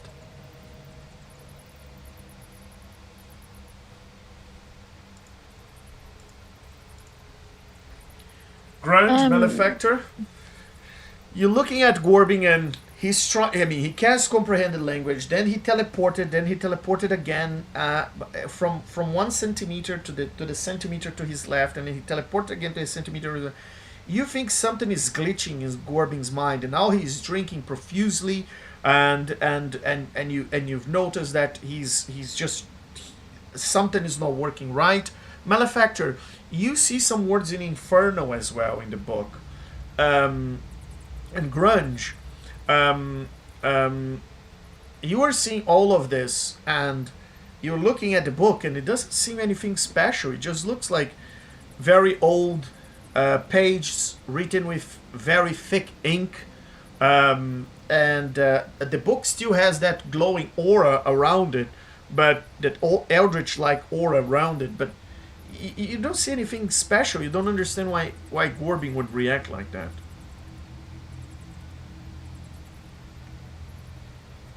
Well, I saw Gorbin try to cast a spell while reading this, right? Like, aside from comprehend languages? You saw him blink stepping. Can I continue reading the book to see if there's anything, since I see Gorbin looks frightened? Is there any words that stick out for me? At the introduction, there is a reference in Inferno to the last pages of the book. And as you move to the last pages of the book on the back, you realize you don't recognize the language, but you do recognize the format. And to you, that just looks like an Inferno contract written in a different language. And at the end, in the very last page, you see several signatures, and you recall that you had seen this book before, and these final pages before. You had that vision and you've seen yourself opening these pages, and you recall having your name signed there, and that vision just comes to you like a flood to your mind. And Grunge, you have the same deja vu. Well, this part in Infernal says to hear this. I don't know what it is, but it looks like a contract.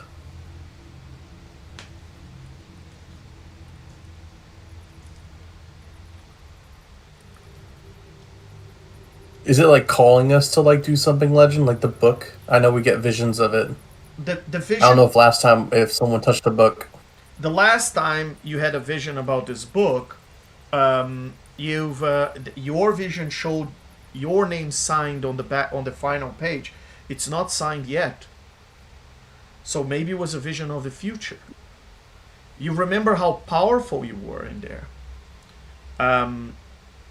I mean, you guys came here to try and figure out of the knowledge in this book what could possibly be a weakness that you could use in your favor against the far realm. And now you know that in the final pages of this book, you had seen a vision of how powerful you can become if you sign on the last page. You would be an emissary of Cthulhu. That's what you got from it. Your power would not be drawn from devotion or from anything that relies on the multiverse. It would be drawn from something far more ancient, something far more primal.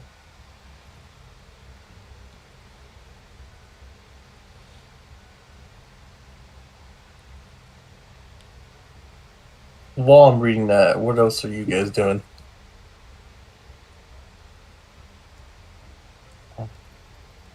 Corbin is still trying to get his get his sea legs under him, so to speak.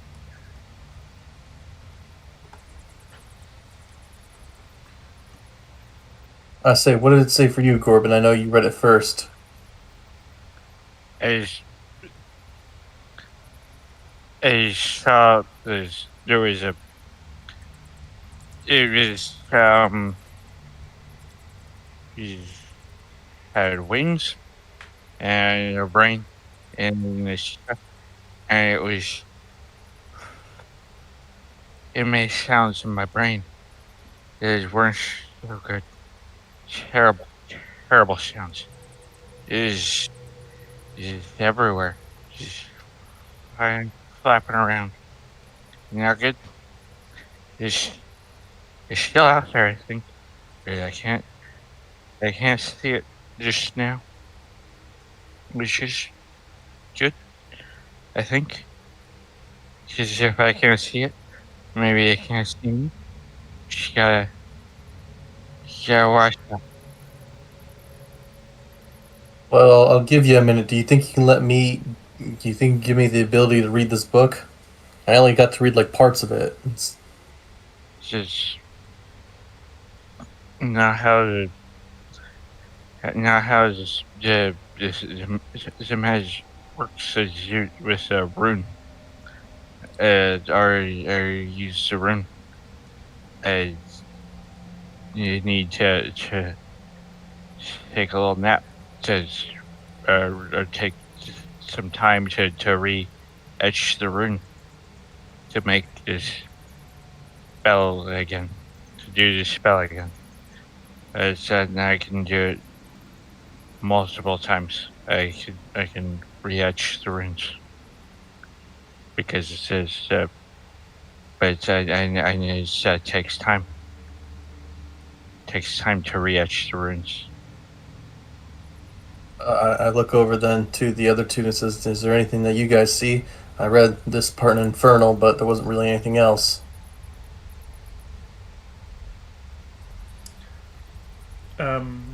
I saw part in Draconic. Can I share what I Yeah, saw? I can, right? yeah. Yeah, so I'll mention what I saw. That in Draconic it said that aberrations would what was it, Legend? Understand more Understand of the these book. works better. Yes. So, right. So, I was almost tempted to turning Gorbin into an aberration. What do you guys think? Do you think that would work? I think Oh. I've got Celestial, Elvish, and Thieves' Candle. With languages that haven't been. I don't think we've used those on the book yet. So I can attempt to read it using those languages as well. Before we go turning people into. Yeah, I'll let you read it, because it seems like when Gorbin tried reading it, he looks terrified over there. Well, it's a scary book full of scary things. If he was happy, I would be concerned. It was not pleasant. I want to see that. It was. I don't want to talk about it.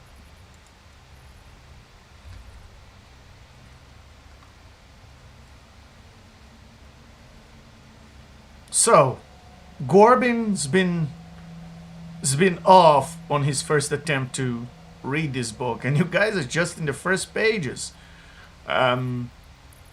There are red hot for what you've ascertained the first time you've browsed through this work, when you took some time to look through it. You thought that you had seen a ritual to turn someone into an Eldritch Lich. You think you have seen a summoning ritual at some point. Instructions for a conjuration circle. And it seems that there are all sorts of other files knowledge here, so such as what you think is how to create a soul stone based on the drawings, and other types of knowledge like that. There are drawings of creatures you never seen before, and a lot of writing that you can't quite understand.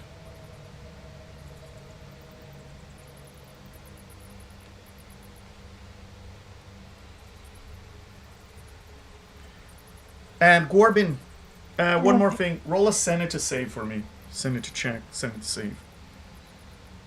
Alrighty. That's flat D20 plus. Plus one second. 5. I know I've got You it on have my a notes plus here. 5 now. Right. Plus 5. Yeah. Boop. Sheebus. What in the? You lose. All right, these dice are clearly cursed. You gotta change. You gotta change your dice today. You lose 2 points of sanity based on your last experience. Can I give him my inspiration or? Yes, you can give him your inspiration. Try again, Gorbin. Hey, thank you. Let's see if that does any good. Very well. With the Not 16, a nat one. Very well. So you lose 1 point of sanity instead of 2. Yay. That last experience really screwed up your mind, and you feel like you need some space from this book. I mean, you're not frightened anymore, but you definitely feel like maybe you need maybe your mind needs a little bit of space to build some resistance, and then you can try and deal with it again, maybe after a rest or something. Let these guys have a turn. Yeah. Am I still frightened, or have I drunk enough to? You're not frightened anymore, no. Settle that. Okay. I'm gonna lay down for a little bit and just etch some new runes, and then I'll be ready to go in just a little while. But you guys, yeah, I'll leave it to you guys in the meantime. Don't forget to try the soup, which I've been eating. Legend, by the way, grunge soup. It actually tastes great. Actually, yep. I'm sure it's very homey for you. Yeah, because I'm not affected by it. It's not even poison. It's just real spice. Oh, yeah, and I'm also from the Nine Hells. Gorbin, as you walk past the pool, heading back, you've noticed, you think you saw two glowing eyes at the bottom of this dark pool, almost as if staring at you. But you were too tired to pay attention to it, so you just head back to the room. How about the three of you? What would you like to do? What could you possibly do with this? And I mean, there is the book, and then there's what Hecate said about this place, that it has some sort of connection with the far realm. It's still daytime outside, so, and they say that the influence of the far realm usually comes during the night.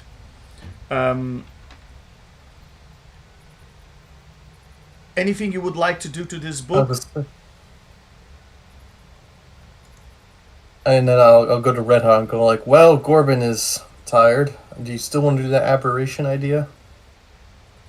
Or should we wait until it's dark outside? I attempt to read the book upside down. Let me read it backwards. Very well. Upside down and backward. Excellent. Roll an intelligence check. I can do that. Uh-oh.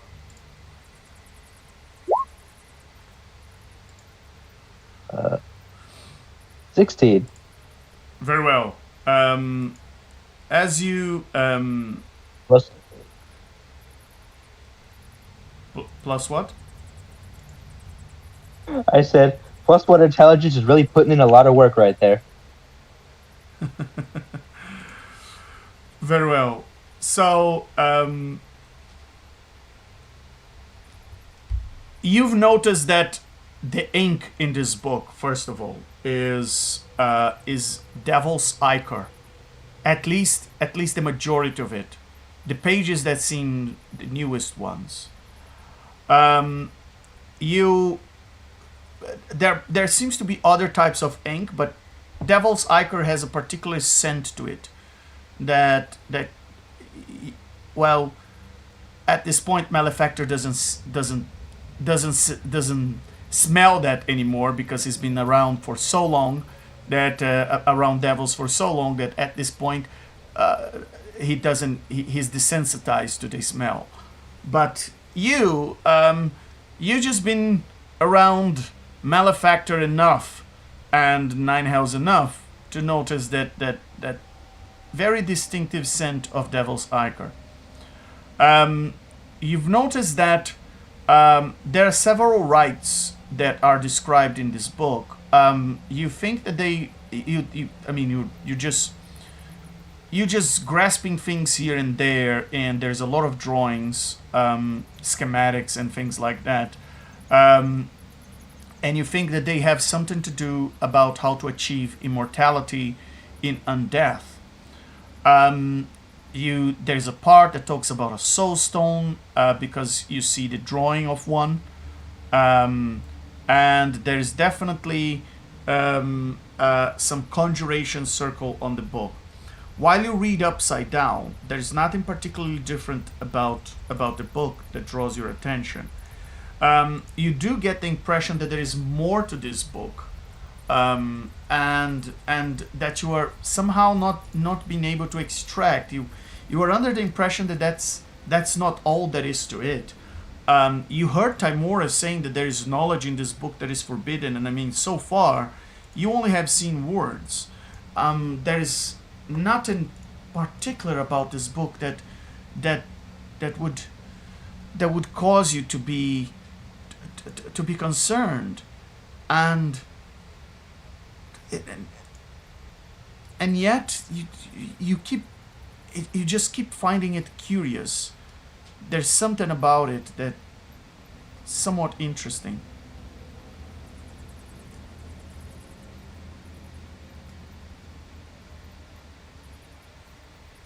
Huh. Very.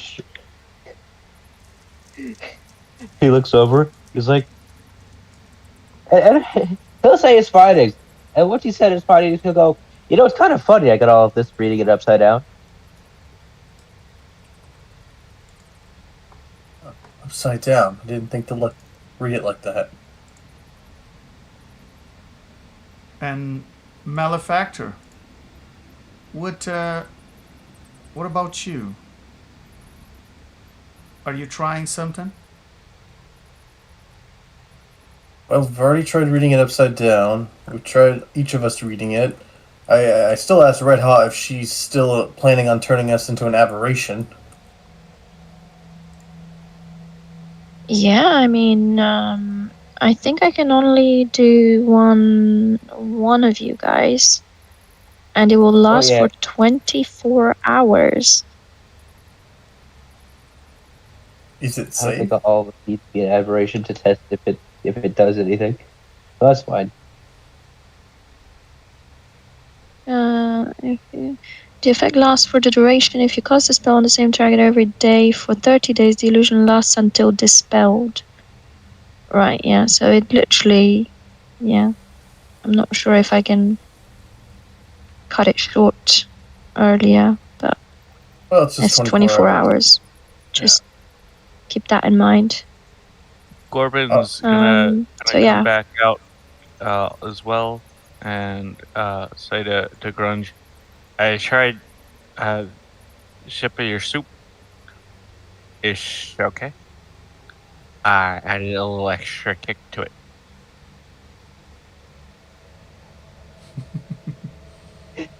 Just an eye twinge, just a little twinge. Like, this bastard. Like, do you know how much? You know, what would it be? How much spice you put in there? So much spice.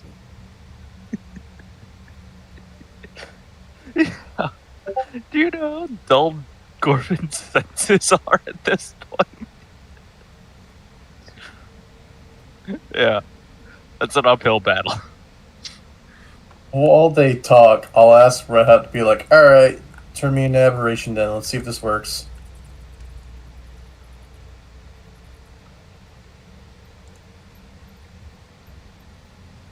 Go ahead. Sorry, Red I Hot. was talking on mute. Alright, so then I will cast Nistel's magic aura.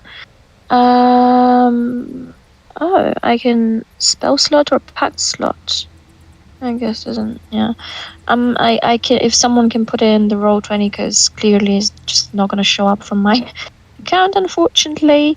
Okay. But yeah, I'm just gonna touch Malefactor and try to turn him into an aberration, as it was written in the book. Very well. This is an illusion spell. A creature gains the mask effect. A creature type other than the target's actual type is changed to one of your choice. And spell and other magical effects treat the target as if it was a creature of the chosen type. So, as you cast this on Malefactor, suddenly you look at the book and you can see writings glowing on the pages that were not there before. As you are staring at the book, now you see writings and you see passages, and you can barely see what was written with Devil Icar over the pages. In fact, there is something about this book that attracts your attention, and you have to roll a wisdom saving throw for me, please, as well as a sanity check.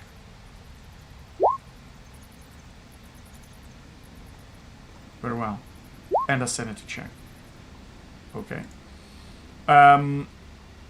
You don't lose sanity, and the whispers from the book don't seem to be causing you madness, but you can see how a weaker creature would.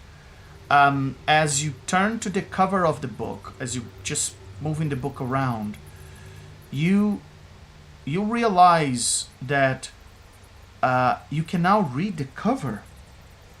The cover speaks to you, and the as you read the book, it says, Book of Dzan. Book of Dzan.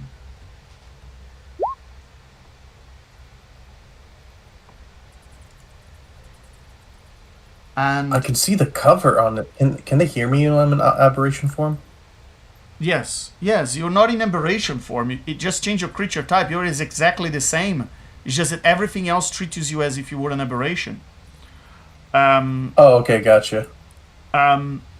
As you and then below in the subtitle, it reads, a manual copy by Viren. And you've realized that Viren is the name of the High Mage you fought. And this seems to be a manual copy of the Book of Dzan. You can roll an Arcana check, but this is pretty high DC.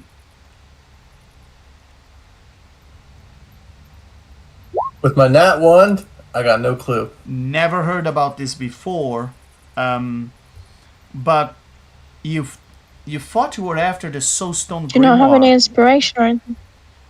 No, I can use my actually I do. I'm gonna use my inspiration. Very well. 25. Okay.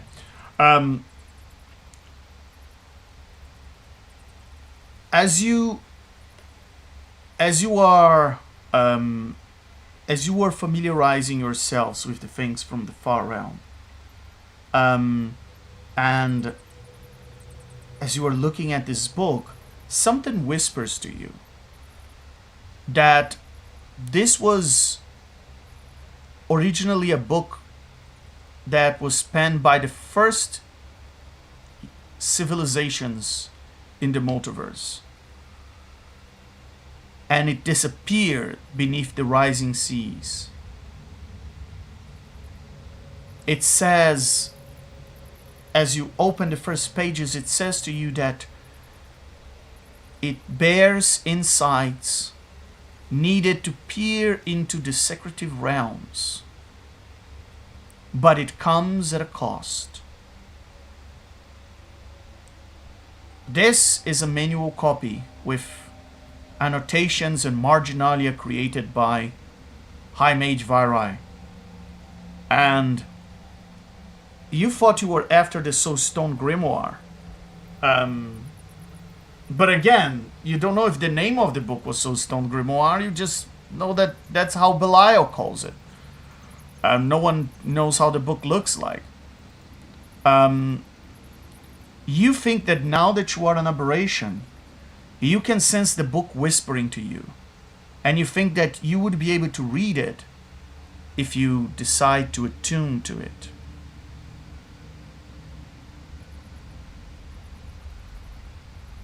And I'll relay that saying I can now hear this book. I would need some time to attune to it so I could read it. Do any one of you want to stay with me as I try to do that?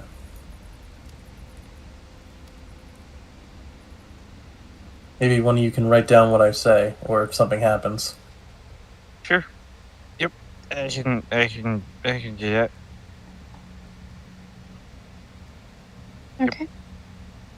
Then I'll start taking the time to remove an attunement and add attune to the book legend.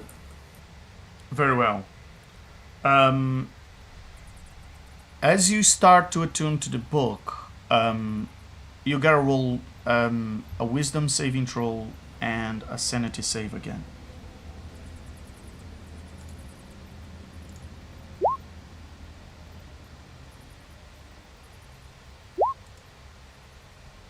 This Very looks well. looking good. Sandy's not looking as good.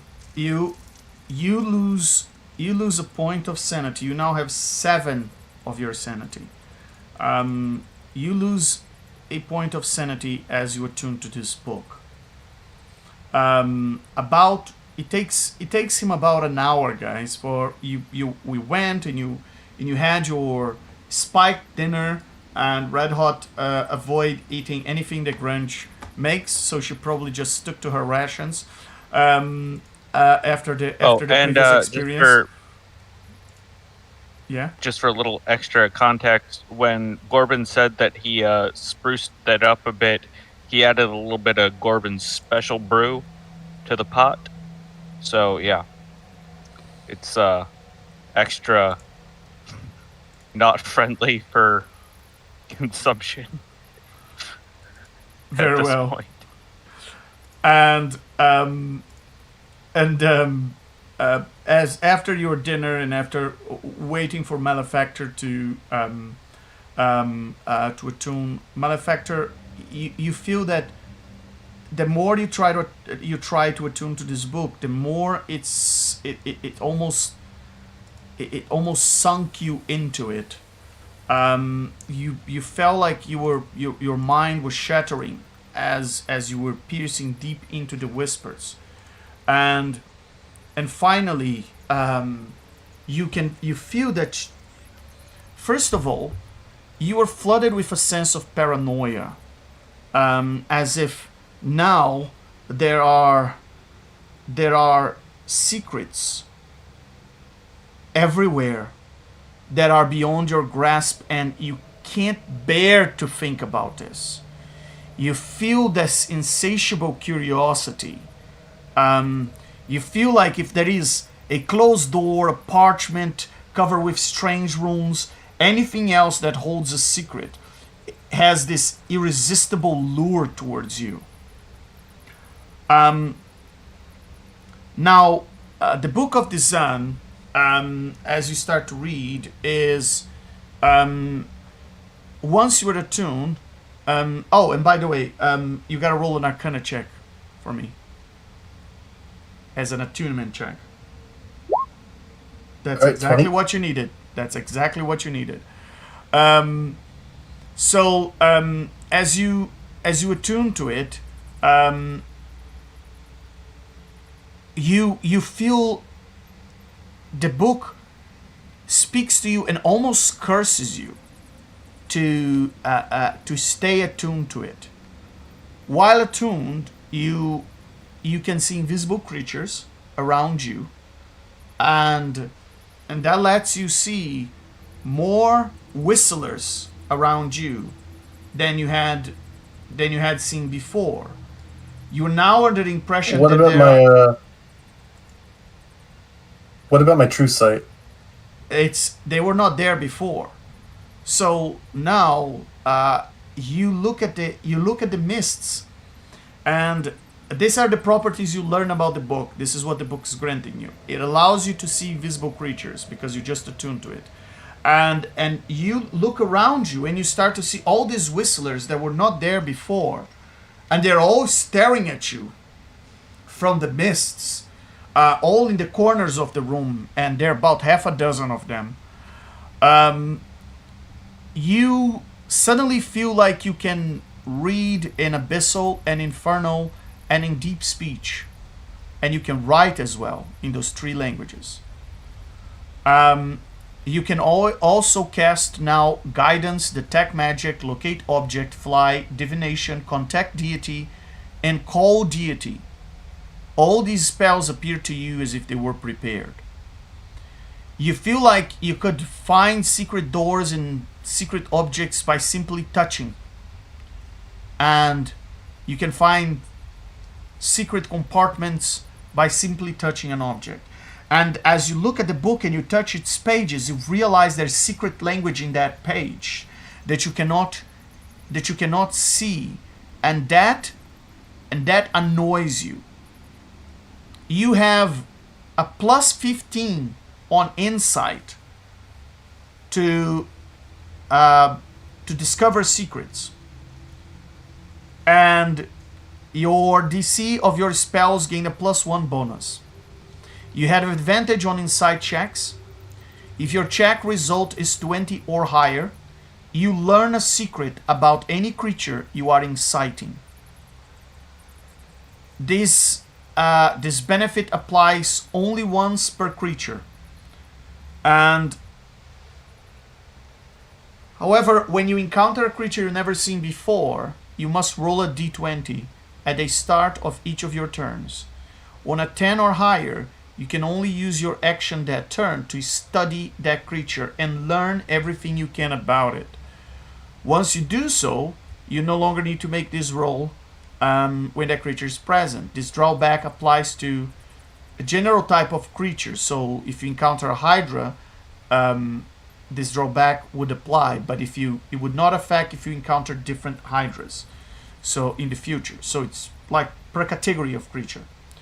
Very well. So, and as you start to read the book of Zun, the first pages start to tell you this very long story about the beginning of time, and you are so interested in it that you cannot divert your attention at all to the others. But in the back of your mind, while you are reading that, there is something that disturbs you. There is a secret in this place.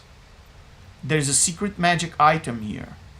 You don't know what it is, and you think that now that you are attuned to this book, you could potentially find it easily.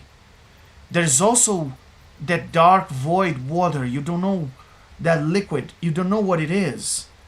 And then there is that scaly creature that swims in that puddle that doesn't seem to come out or be hostile or attack you. And then there is these whistlers looking at you. You don't know what it is. And what are the orchids? And why a black pod and a white pod? What are the black opals for? All these questions start to pop up in your mind as if they are secrets for you to discover. And you just have this insatiable curiosity. I'll let you role play for a little bit. This is amazing. So many wonders that I haven't seen. My eyes are opening. We've barely searched this place at all. There's more of them. Oh my god.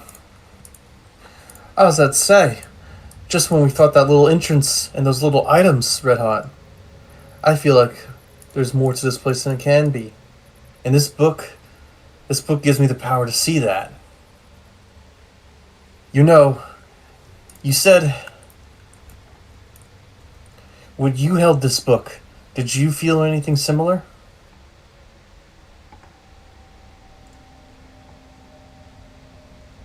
Red Hot?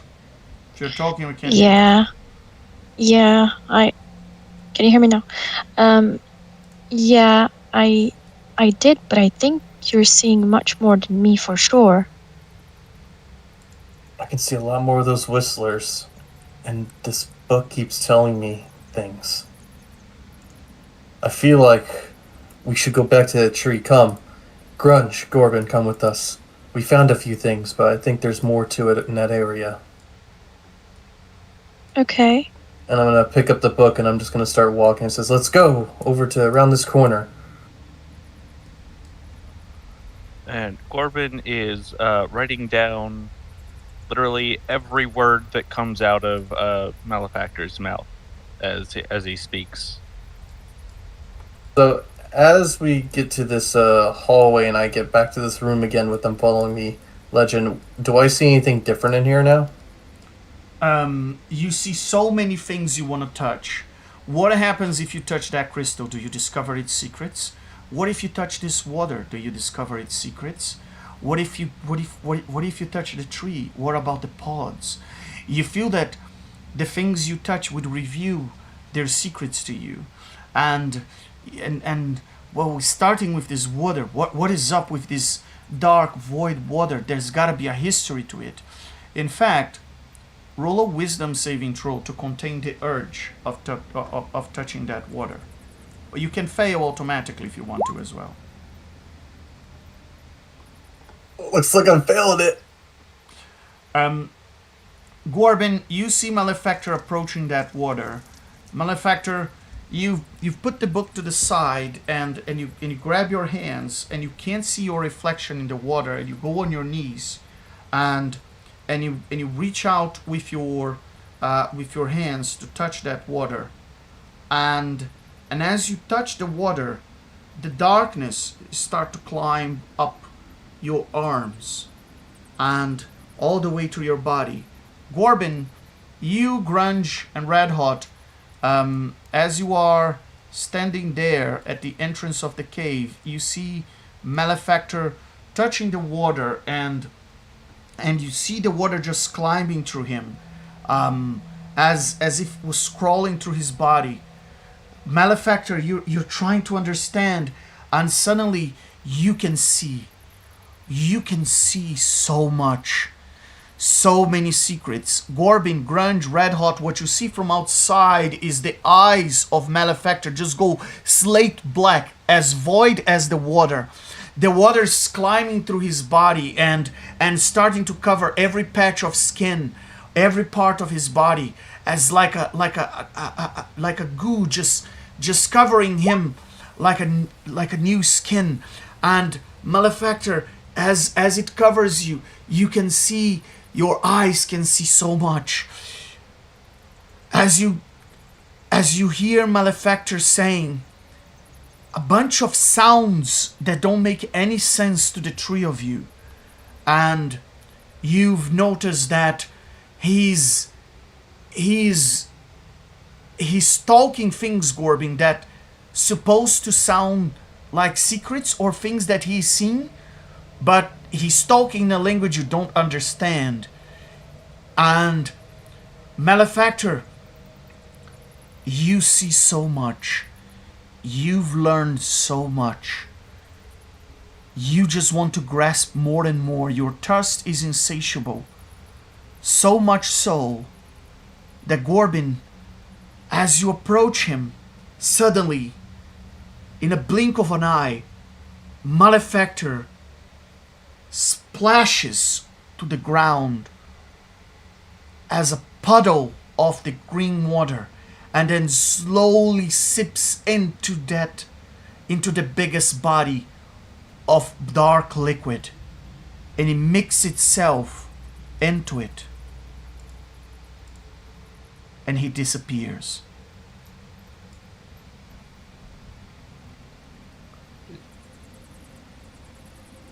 Oh. Is he dead? You don't know? I think he's dead. Can I poke where he disappeared with a stick? Yeah, you can. Hey, Malefactor, are you there?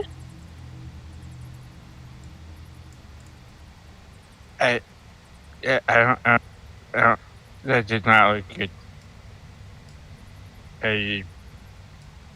You stopped making sense there. I was writing down your words, but you stopped making actual words. I mean, not in any language, and now he's a liquid in a puddle. Even with your comprehend languages and you didn't understand? Yeah, no, that's what I'm saying. Is like I know I can read and write all the languages, and nothing he said was words or meaning. There was just nonsense.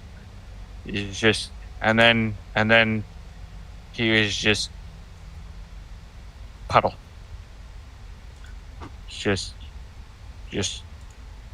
puddle. I hit.